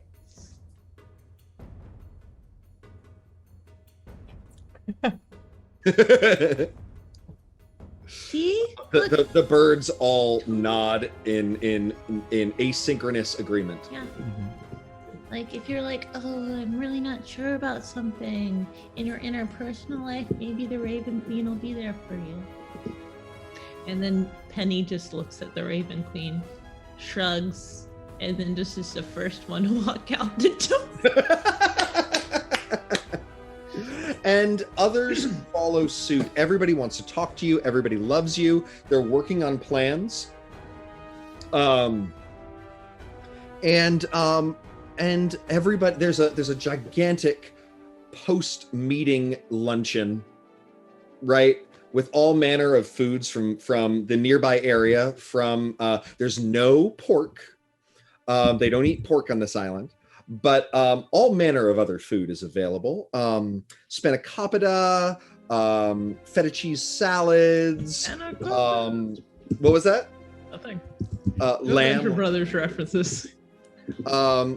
So you are, everybody is discussing, you're out and amongst all these people afterwards. Audience, if there's any individual conversations you'd like to see, please present them. Otherwise, I will leave that to the cast. If there's any of these people you want to talk to one-on-one, or anything you'd want to propose, or anything else like that. Mazerkul did say he wanted to talk to you afterwards, and any of the rest of them could do so as well. Just about to type that into the chat. Thank you. Oh, Mazerkul. Well, specifically with Penny, right? About the eye? Oh, yes. Yeah. Yeah. So that's my vote as an audience member. Penny's been quiet because she knows what happens when she talks too much in front of people that have power. Like, she just expects you all to die. Yes. Krakazoo is extraordinarily chaotic good at this point. He actually is a devotee of Lyra, the goddess of joy. That bitch could be very joyful under the sea alone, and that's fine. Which is super lawful evil. Lawful selfish. Lawful self. He's so evil. I love the concept of giving his wife, who's now on the moon. That's actually From not a bad Puzzle. idea. The Marina is the goddess of the moon, now specifically within the realm of Polynisos, but Yeah. wow. I just realized Skim's wife turned into the moon. Mhm. Yep. What a Sokka move. What a Sokka move, my god. What was it? Talk to Hard Mazerkul times. first. More times. Take all the air out of my Mazerkul body. meets you afterwards and says, "That was exceptionally done. You all have my thanks. I truly didn't think they'd listen to me. It seems my machinations with you all on the island of crystal dinosaurs worked out for all of us." Didn't do great for Kraken shot, but Give it. right, eye time. Now, you must understand that I have no intention of giving this up permanently, yes? I know. So a contract will have to be signed. Uh-huh. What are you offering in return? Relief. Sorry? Relief. Relief. I'm intrigued. What do you think I need relief from? I just kind of want to know what you're like without it. That's all. And what you're like with it? No, I have no interest in it. You're just hoping to take it from me? I was just gonna put it somewhere safe for like an hour or two. And here I thought you wanted to use it. No. I just figured something was going on with your head, and I know what that thing does to people. Figured there's other things in there too. I do hear the voice of Vecna. Mm-hmm. We are largely in accord already. Yeah, I'm wondering if that's started, or is like always been a thing. So this is more an assurance. Uh-huh. You wish me to remove it so that I have less power while we're dealing with the greatest threat this world has ever known. Oh, I said after that. After you do the thing and you try your thing, I just want to see how you'd respond to the essence of life without external influences. Because there's a few things on you that just definitely cause a bit of a stain. I'll take the hand. I won't put it on. I like my hand. What are you But I'll gonna hold go on to pick- your hand. You what can are you take the gonna go pick buildings up? No, well, you said that without external influence. Yeah, but the eye's the only thing that really. When the gets hand still Ooh. no? Okay. I might. I He- don't know. I He don't know what. holds up his crackling hands and gestures to his shadow wings. Sorry. Sorry, what'd you say, Penny? I'm sorry. Oh no, I was apologizing to Finn Oh. because I was just like you can't. It's not really in your head. It I does what it recent- wants. You know. I recently soaked up this power from a Baelor. I have the essence of a demon within me, and I have stayed extraordinarily lawful. I don't believe I am under any untoward influence, but if you need to know that, and he reaches the fingers of his right hand into his socket and removes the eye. Okay, I'm gonna go eat over there. How long? Couple of these. How about a couple of these? Does that sound good? Yeah, that sounds good. Yeah. If you try to keep this from me after 3 days' time, you will find yourself with a remarkably resilient, resourceful, and deadly enemy. I don't want your nasty eye after 3 days. And then Penny just takes it. Yep. It wriggles in your hand, and for a moment, you are filled with the terrible desire to rip out your eye and replace it. I imagine you don't want to follow through on that, but you have that moment, right, of holding it. The Raven Queen buzzes happily around you. You get the feeling that she would very much like for you to potentially keep this eye. Of course she would. It reveals illusions. Mm-hmm. And she one of the birds lands on your shoulder and whispers, "There is much untapped power in that eye. I can regrow an eye if you were to remove it. You should try to see what it can show you." I wasn't thinking. I was thinking of maybe looking at some things like almost like an X-ray kind of situation, because I know he sees stuff that we don't see in this. Even just looking at the sky, there's something more there. I feel. There are always more things to see. So much is occluded. This is your destiny, Penny. Incredible power and incredible knowledge. And this is the Always beginning of it. say that. I don't care. I just want my friend to be okay. Mazercool looks and says, "Am I this friend?" You can be if you don't fuck things up. I don't have... You're pretty close. Like honestly, I feel like you and I have more in common than me and them. I don't have friends. I have allies. Uh-huh. So That's how you ended up with so much shiny shit in your face. he looks... Somebody would have said something about it. Somebody would have been like, He I don't know, touches it's a the gem. little gaudy. I don't care how my appearance makes others feel. It is practical. Form, not function. Function, not form. I heard form, not function. He seems... You're doing Why it don't you for take an insight fashion. check, Penny? Why don't you take an insight check, because you are getting to him. Glitch friends.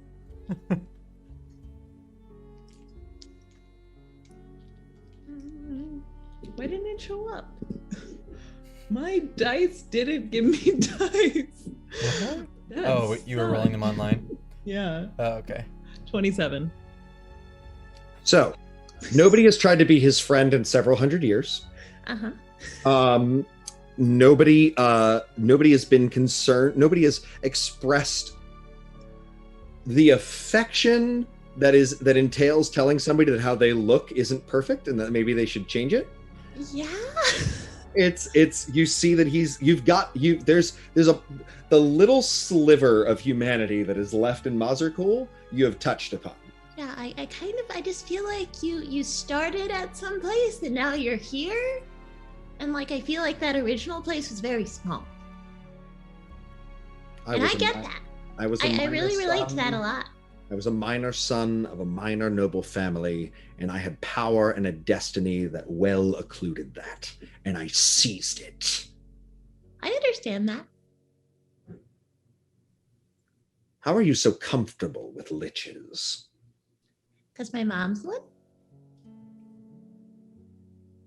I assume after she was impregnated? I think so. I'm not entirely sure about like how I exist. I could be adopted for all I know. I see. Who is this lich that is your mother? You probably don't know her. As you've said, you don't have any friends. But I know a great many people. What is her name?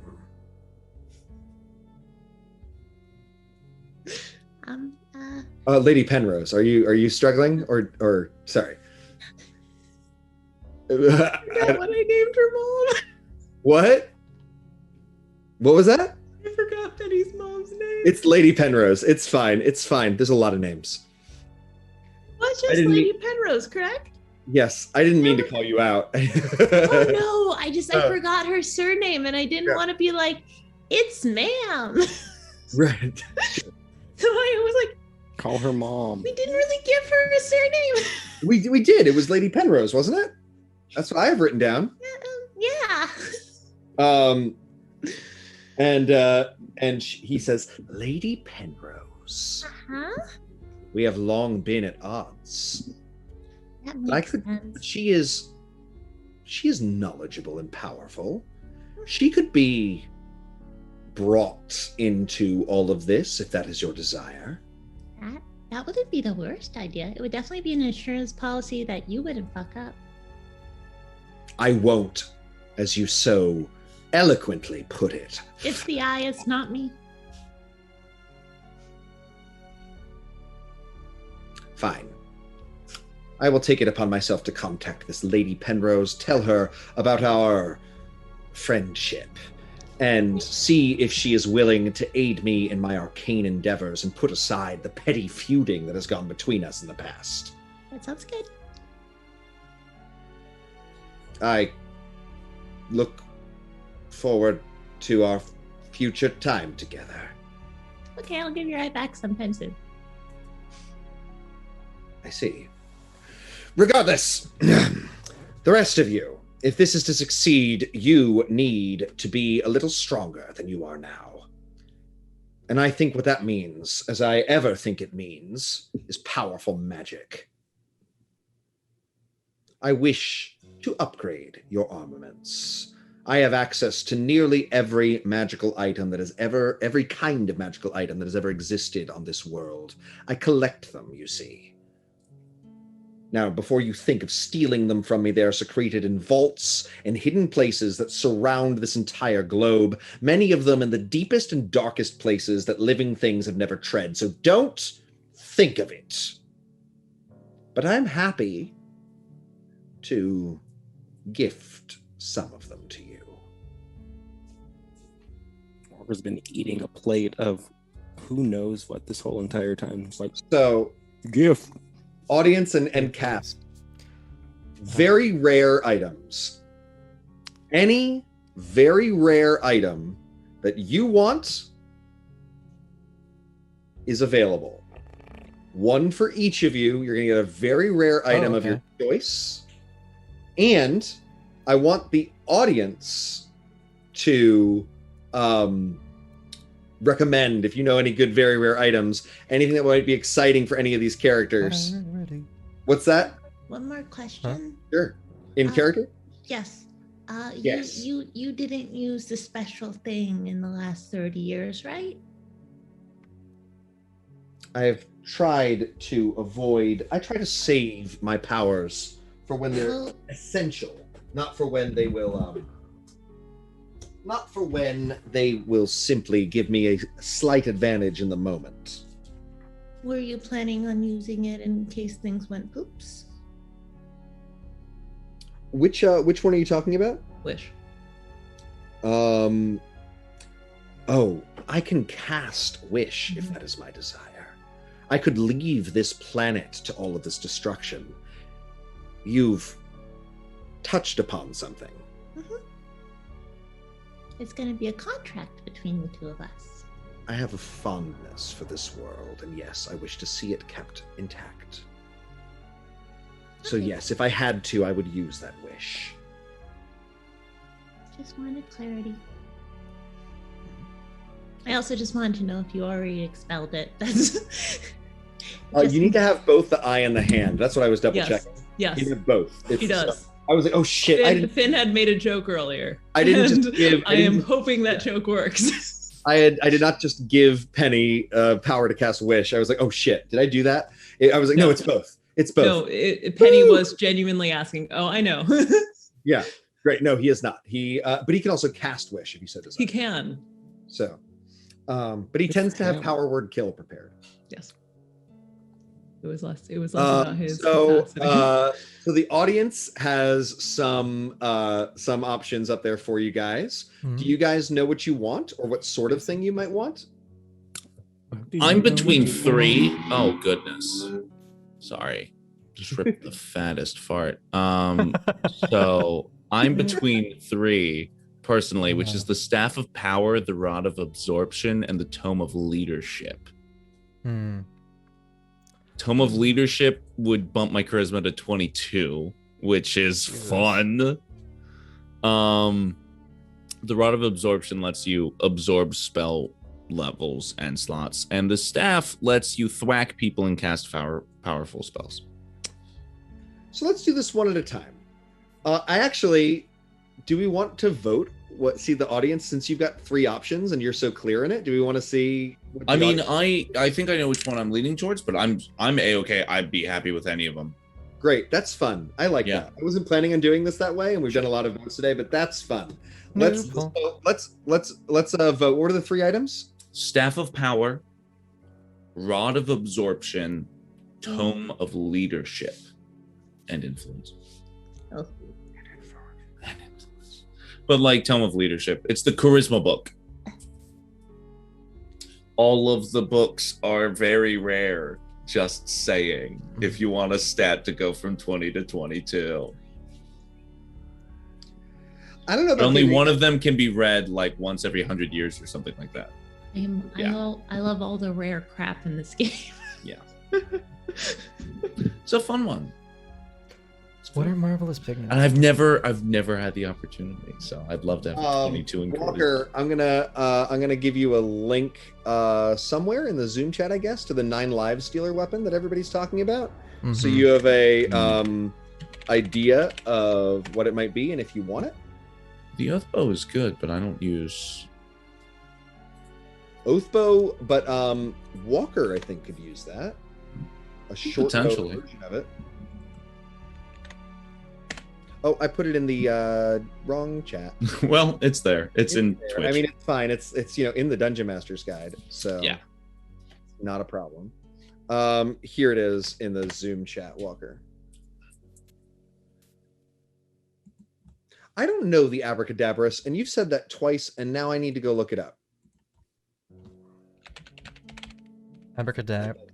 I don't think Dagger? Staff of the Magi is a very rare. I think Staff of the Magi is legendary. Arrow of something. Bag of devouring.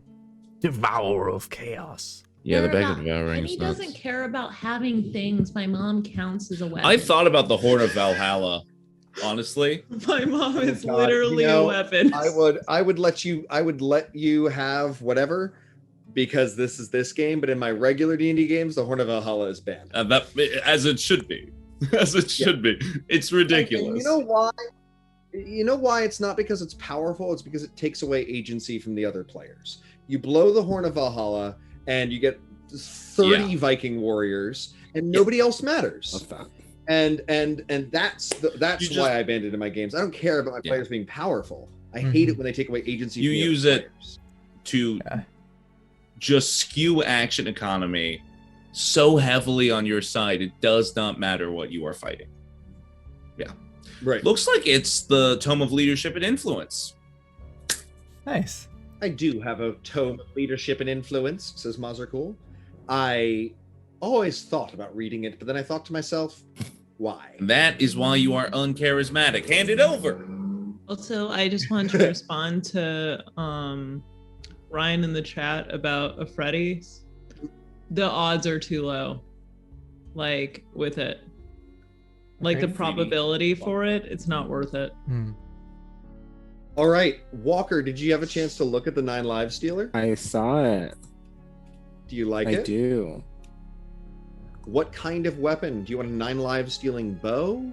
A 9 Lives Stealing dagger? A 9 Lives Stealing gem that alters your soul Great, knives? that one. That one? Mazarkul says, I do so enjoy manipulating souls, and I'm happy to hear that you have no compunctions about handling the souls of mortals. This speaks well for you, is in your leadership and power. And he opens up another portal to some vault dimension or something, reaches in and pulls out. It is a, he says, this is primarily used for shadow monks that wished to literally punch the souls out of their opponents' bodies. But with what I've studied about your powers, I think it should work. It is a series of interlocking rings that, when worn, put a flat purple and black stone on your palm that you can use to generate soul knives and infuse them with this. And I'm Does that work loving for you? Great. It is, I think it's a plus something weapon too. So we'll make sure to modify your stats in that way. +2. Let me see. The +2. So it's going to make your soul knives That was a +2 good weapons. choice. Yeah, it's a spectacular choice. It's going to make them +2 weapons, and also it's going to potentially automatically steal away the souls of anybody you fight. Aw. Yeah. Euclid and Penny, do either of you have thoughts? I'm looking up what a Mirror of Life tapping is, but I was thinking the Helm of Brilliance is pretty cool. But that's not actually what it was. Was it the Freddy bottle? Freddy? Don't. A 3D bottle? Don't do The it. probability is too. Is that what it was already too said? low. You have a 10. It's like 10 for the What? probability of getting what you want out of it. No, 10. Only 1 to 10 it attacks you, and No, then look at 11 through yes. 100 it does stuff for you, and It then does 10 you get a stuff wish for you, spell. but it's just command and it's a few things. I have an issue with that item, and I've always had an issue with that item. Okay. I'll Because keep like looking. it's cool for like I don't know. Like I've always been kind of strange about it because it adds like in the same way that John was talking about, like there's the whole army that exists that takes away players' agency in combat. It's like we could be having a really serious moment and then the bottle opens for a 4th time and we end up talking about that for 20 minutes. Sure. I think if Euclid wants the 3D bottle, I'm happy to make it work. It is not. Yeah. Again, with this game, I trust you guys all enough that this is an item I wouldn't give to my 12-year-olds, right? Yeah. But you guys, if you wanted a Plus, it's 3D bottle, we could do it. one Afridi for an hour versus like 30 Vikings. Yeah, it's not Yes. that Yes. And you have the wish potential. Yeah. But it's such a low probability of you being able to have the wish. It's equal that it'll backfire that you'll get a wish. Yeah. Mirror of Life trapping. Did you check it out? Yeah. It's It's buy magic items. this thing just has to. It takes a. You show it to something. It has to roll a DC 15 saving throw. If it fails, it's trapped there forever until you let it out. I do. I have agree. A lovely I agree little with hand Kesrick here. on Wanda polymorph is on par with Mirror of Life trapping for taking out threats. I completely agree with that, and I've seen people use both in the same utility consistently for years. And are you guys familiar with Nolzur's Marvelous Pigments? Yes, they are really cool. That I the can chat take that also one, too. loved? I'd also be happy with the pigments. They're fun. I am very colorful. That makes sense. I'll take the pigments. Yeah, I do. Well, that could be another vote, right? That was 3. We can do another vote. Sure. It's up to you. Let's do it. I think it's fun. Like I Don't said- take your agency away. And we can while the vote is happening, talk about what Penny might desire. Oh, I'm happy with, honestly, like if he just lets me borrow it for a while, I'm fine. The eye. Yeah, I get plenty of things that are fantastic out of it. Oh, so you're gonna use it? Yeah. Okay. I thought you were gonna hide it somewhere, but yeah. Oh no, that was for face. Of course. Okay, got it. Great. He, Of course, Penny's gonna use the eye. Great. I was shocked. You fooled me and Mazercool. He was only going to give it to you for 3 days. Do you want to say, rather than giving me another item, can I have this until this is all done? No. Okay. You're just not going to give it. Okay, we'll figure it out. Great. Paints. Last one. Oh. I might give it back. Very interesting. Anyone if anyone else has any good ideas, let me know. You can get that wand of polymorph if you want. You could, why not both? You can get both. Or the ring of regeneration if you wanted to remove an eye. But the Raven Queen was like, we can fix that. Yeah. Yeah. Well, I don't. Okay, never mind. And Penny also doesn't care. It's like the only thing that's gambling stuff, letters. What about the wisdom book? I know. I've never been big on. Everyone else can choose it for me. I've never been big on stuff in this game. Like I like to be at Death's Store, having a little fancy. Fair. I don't need it. So if there's something that you'd really like, you can put it to a vote. Sure. Starting now, why don't people propose after the Wood of Ring of Mind Shielding? You can propose it again, but 3 items for Penny after we I've do got. Euclid's. What are you? I mean, I've got an option. What about the Dwarven Thrower? Ooh. That's a +3 weapon. What's it do? Like that. What's it attack with? It has a thrown property with a normal range of 20 and a long range of 60. If you hit with the ranged attack, it deals an extra 1d8, or if the target is a giant, it does an extra 2d8 damage immediately after the attack. 1d8 that I already have. It's Mjolnir, Mm. except without Yeah. the lightning. Like you can't cast lightning with it, but you can throw it and it comes back. It has like Captain America's shield properties. Ah. Yeah. I mean, that's Oh, pretty good. nice. It's nice. You are a dwarf. Was it done? You can use it.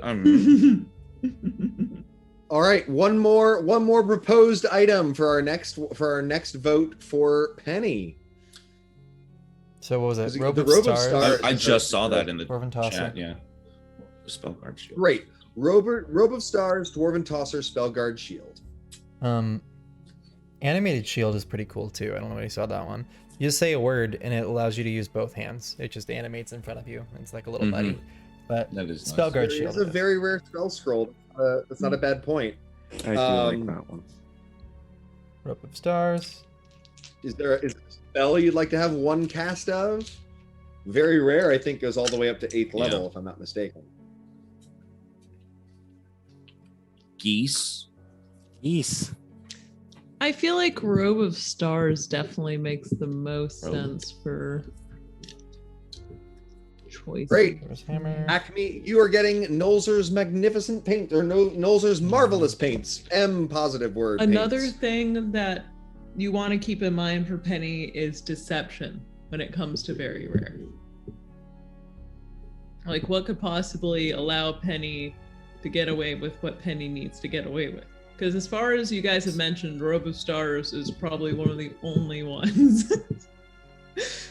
So why don't we, if that's the one that suits you, I want you to get something that you like and would use. Would you use and like a Robe of Stars? Yo, you can astral project. I know there's nothing better than Like astral that's so projection. useful. Just do it. I have It's done. I have a high level. Right. I had a high level campaign for a while, and So- somebody used that item so But the often. Dwarven Thrower is so good. Mazercool brings out a palette of paints and a special magical paintbrush and hands them to Euclid, and he says, I never found a need for these. As much as I've been accused of being gaudy, they're still a little flashy for me. Speaking of, and then he pulls out from his extra dimensional space a piece of the night sky. It looks like the shadowy blackness of the night sky with twinkling stars and planets on it, obviously missing Atropos, the current night sky. And he says, this robe of stars should do much for you, Penny. Now, I must begin my research, which means Euclid. Oh. It's time to remove the life essence from you so that I can begin to work on it without harming you. That's part of this deal we just made with all the leaders of the world, isn't it? Yeah, technically. Sorry, Euclid. Right. Yeah. I think it was a... You shall not be harmed, but you shall be in a great deal of pain. Oh, no, this is new. Alright. Fine, let's do this. And then he's going to bring you, he's going to take a small, tiny fortress out of his pocket.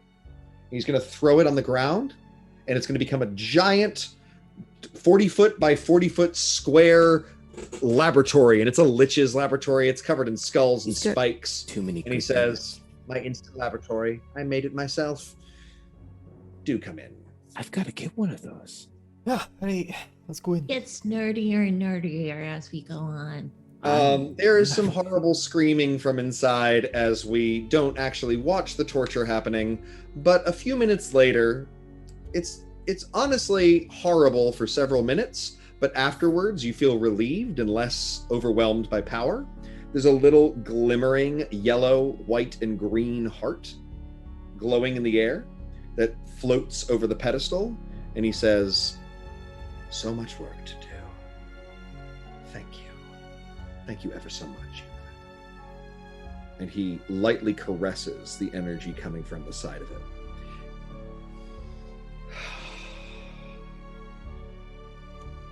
And then he allows you to leave if you choose to do so. Yeah.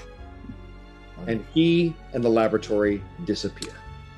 Look at the laboratory. Oh my god, he is so cool. That is pretty cool. Admittedly. Right. Good thing you took his eye, because I didn't think he was going to come back. He didn't. What? Good thing you took his eye so that he would come back in 3 days, right? Yes, good insurance, Penny. Mm-hmm. Yes. In 3 days. Mm-hmm. Yeah. He's literally gonna have to pull this off of me, and he called my mom. Didn't you suggest he call your mom? Yes. Okay. Right. There's a reason. You're still surrounded. Everybody's moving. You can talk amongst yourselves. You can talk to any of these people. I want to offer that option. I do have one more scene I'd like to complete before we're over, but like we've got some time. Mm. Mm-hmm. Or do you want to talk to the Biomancer? Do you want to talk to Krakazu again? Do you want to talk to Julia Artegas, Regilius, anybody else at all? The Shantus or the Doge, who I did not intend to introduce today, but are minor characters that are here. Like, any thoughts? I mean, given the fact that I have to read that book for 48 hours and we have a 3-day limit on the Vecna Eye, I think Finn is gonna start poring over that tome immediately. Mm-hmm. Which takes so long. I think the only reason it takes 48 hours is because charismatic people can't read. It's really thin, you know? Mm-hmm. Ooh, It's you like can read, this right? big, but you're like, this is gonna take me a Okay. second. It's mostly pictures, though. So, It's actually it's like C-Spot Run. It's 4 pages long. You're like, It's like a bunch of people in like semi-charismatic poses. It's like the Vault Boy from Fallout. It's Right. like that kind of charisma. Right. And so Finn is looking over it and like practicing poses. Mhm. Right.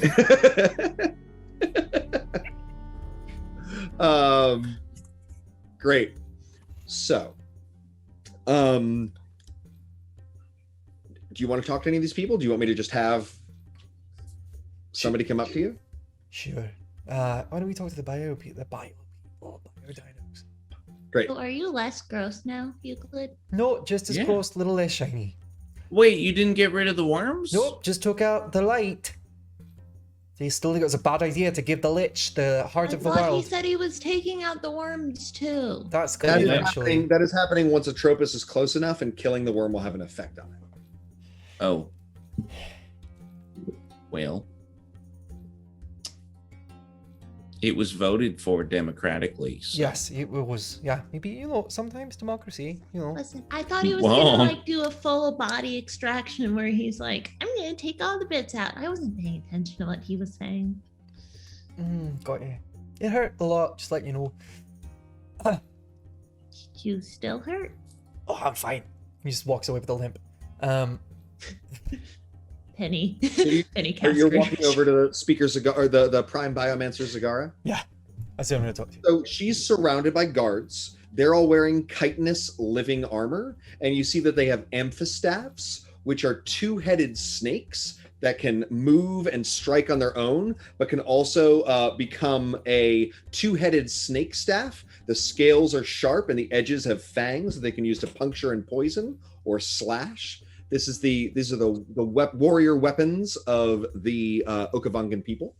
They part so that you can speak to the speaker, or speak to the biomancer, who again has her long, flowing, undulating, tentacular hair and her moving, living seaweed dress. And she says, "I was hoping we would speak." Really? What were you going to say?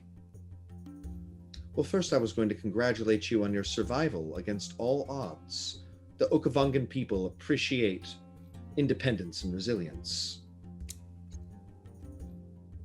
Thanks. What system of government do you have?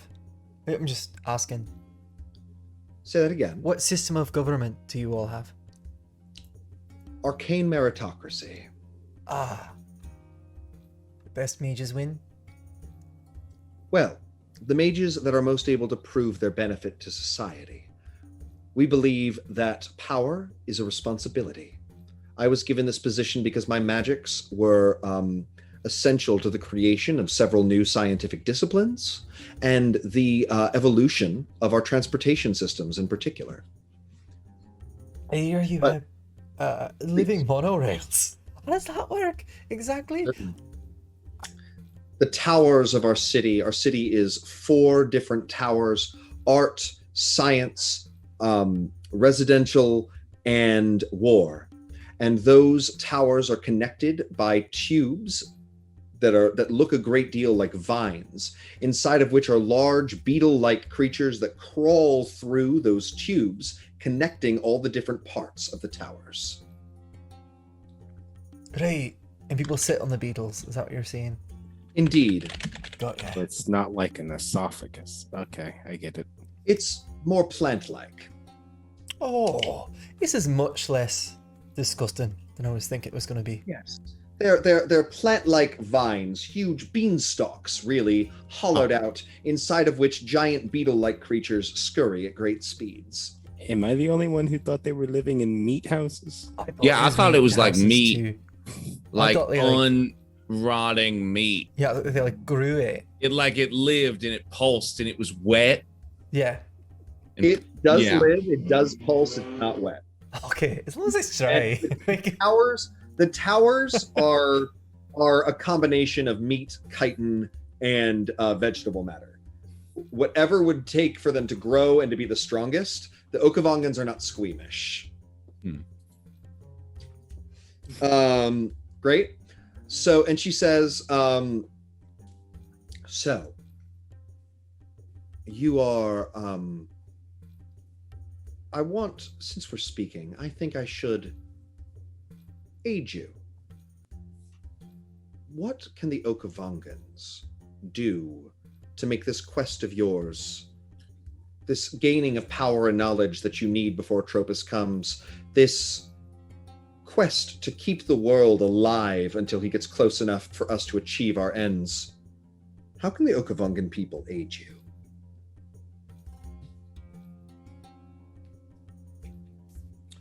Oh, You're...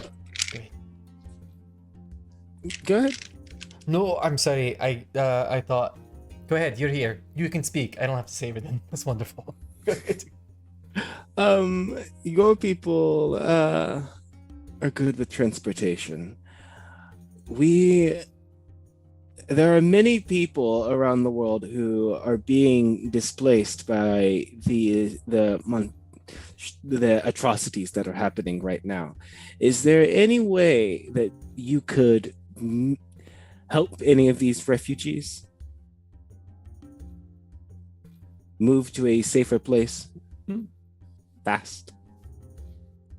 I am loath to share our technology with the greater people of the world. They have only shown a desire to steal and to harm.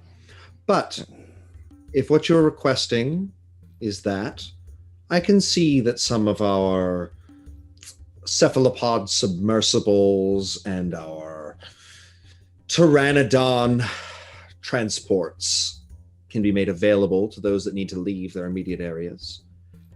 I couldn't help but notice, since you were talking about transportation, that your ship is not in very good shape. The Garbage Pail, oh, she always looks like that.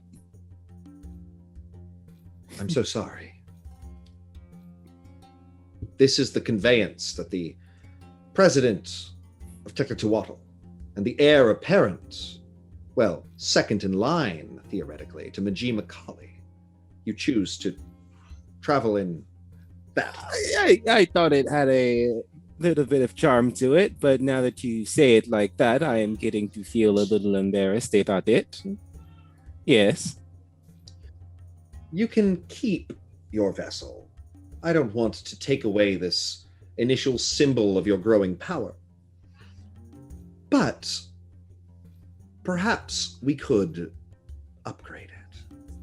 You know, I mean, the ogres deserve a fine life as well. I am not. What are you thinking of? Well, our fastest water vessels are cephalopod submersibles, based on octopi and squids. We could attach a series of tentacles to the back of your ship once we integrate it and give it a full living upgrade and make your ship a living creature. It would get a what are those called? Sorry, she would know. The octopi have like a air sac or something that lets them push water behind them, that lets them move at great speeds. You know what I'm talking about? Yeah. What are those called? Their head? No, but there's a sack that's I know. Oh god. You love deep I water know. things. I should know. That's why I'm mad about it. Octopus Travel is the name of a place. Octopus Movement. The point is, we will put a transportation sack squirting jets of water from its bag-like body. So it's water. The phrase A water sack. transportation sack. Transportation sack.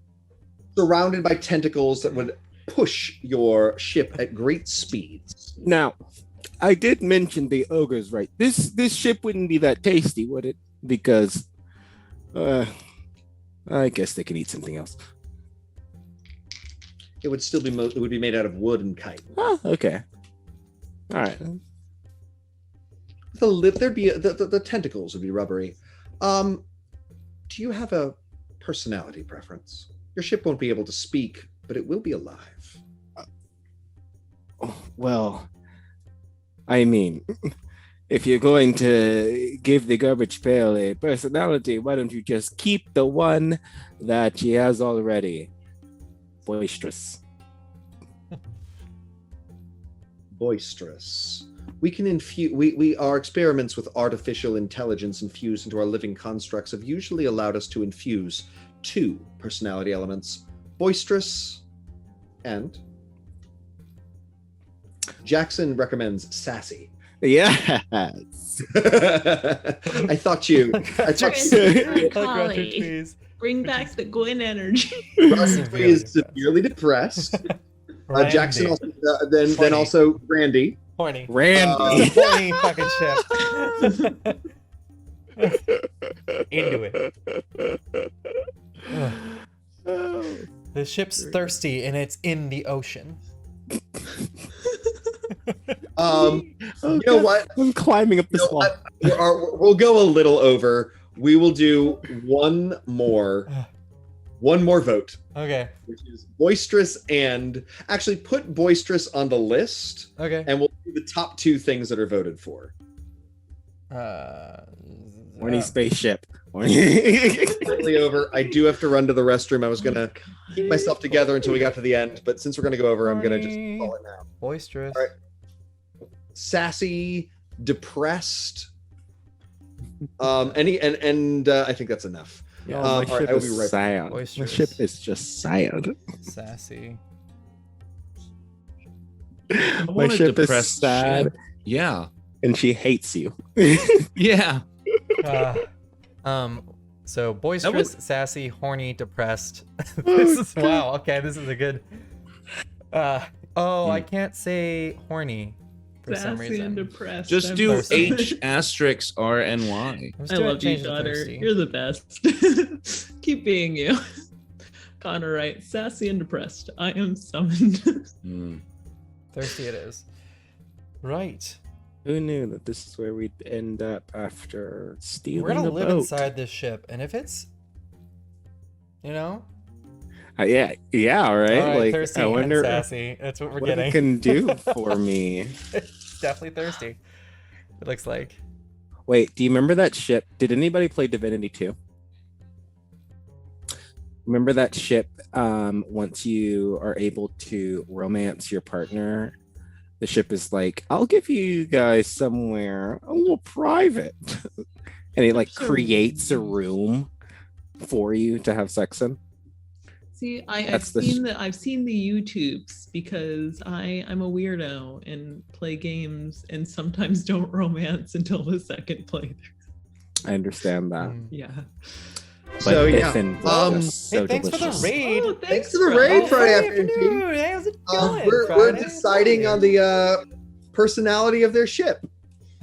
So and, Oh, and the thanks for personality is likely to be subscribing. boisterous. Oh, it's going there. Boisterous. It's is actually- shut Oh, up. boisterous. Let's just keep Yeah. going. Coming in, someone just paid an absurd amount of points. That's why. Yeah. It's Welcome, so wild. everybody. I was gonna just move on because we clearly had our vote, but somebody Oh.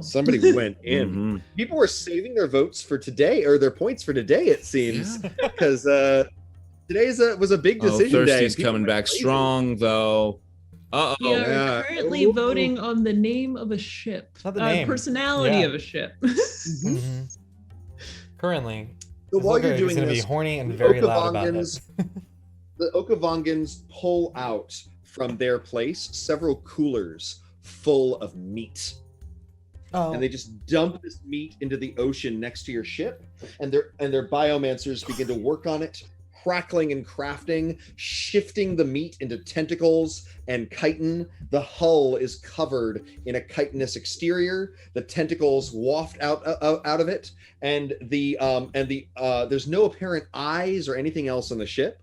The rudder becomes mobile and movable, and as the ship gains its own sentience, one of the tentacles comes up and waves at Walker suggestively before slinking back in, and then the whole ship begins to do a little like I'm alive dance. It begins splashing water into the sky. It grabs a couple rocks off of the coastline and begins juggling them between 3 tentacles. It's a happy, horny little ship. It's a ship. You do see it begin to stroke the side of the hull of one of the other ships. oh no. A cephalopod submersible rises, and the garbage pail and the submersible look at each other and look over at you, and then part ways. But clearly, numbers were exchanged. As it were. Friday afternoon, thanks for gifting a bunch of subs. Just want to say thanks for that. Yeah, Thank you so much. Thank you. Yeah. And this awkward moment to be introduced to our team. Welcome. No, it's pretty. I mean, like it's on brand. It's on brand. Permission Yeah. to board. Oh, Roger, quite Oh, good. goodness. Quite good. Goodness gracious. Me and Roger's been on Rupert fire are. tonight. I can just tell Rupert's like, "What have you done to my ship?" And I'm like, "I'm sorry." while this is happening, you see a lone figure standing off to the side, and it removes its cowl, and you see that it's Stormseeker, the gentleman that has been running Tectatuan. Wait. If I am here, and you are here, who's in charge of the girls? Such an interesting question. If Consul Julia Artegas is here, who's running Populus Rex? Yeah, I guess. All the people that run cities are here. I am actually here We don't as your know how this representative. works. since you're missing. There's a reason he's here. Look, you are the president of Tectatuan, and our citizens are dying. Undead Sahuagin are bubbling up from that city. Thanks, There's Envy. something off the coast, and we need you back. Obviously, there's a lot to do. I hear that Porta Illume needs you to stop its revolution and seize the mirror.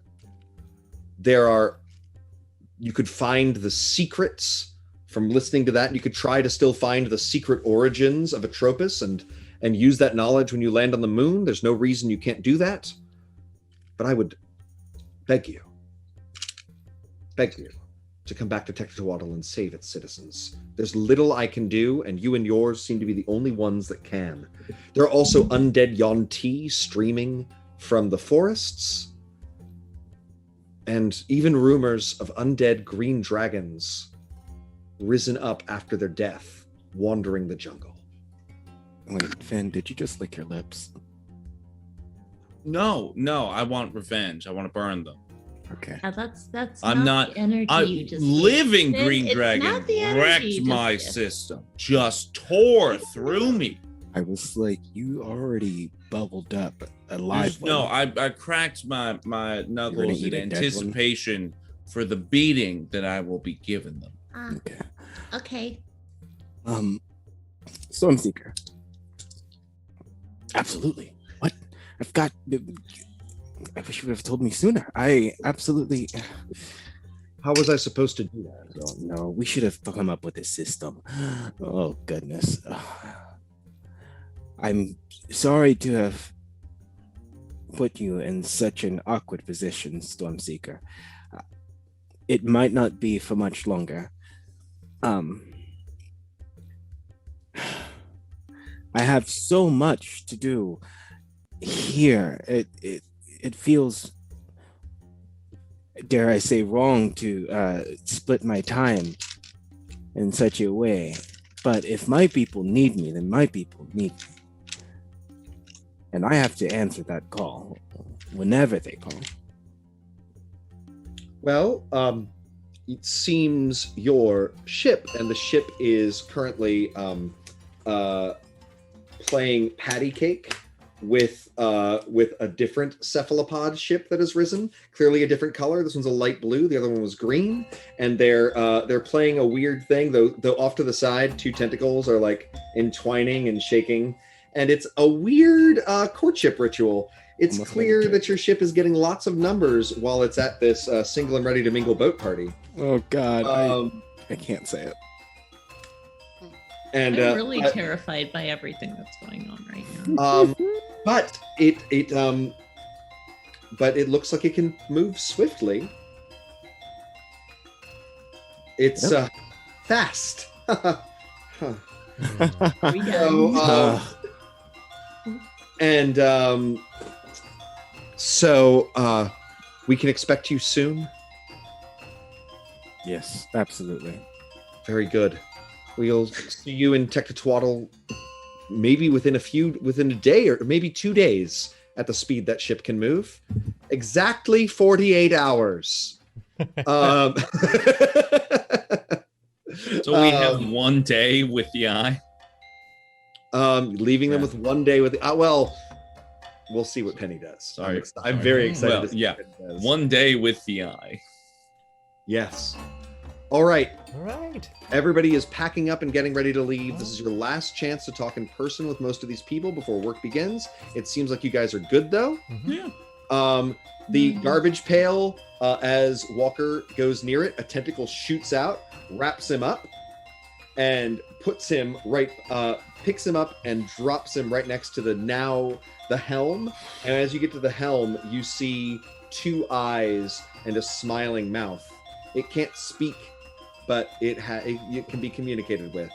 It smiles both joyfully and lasciviously at you.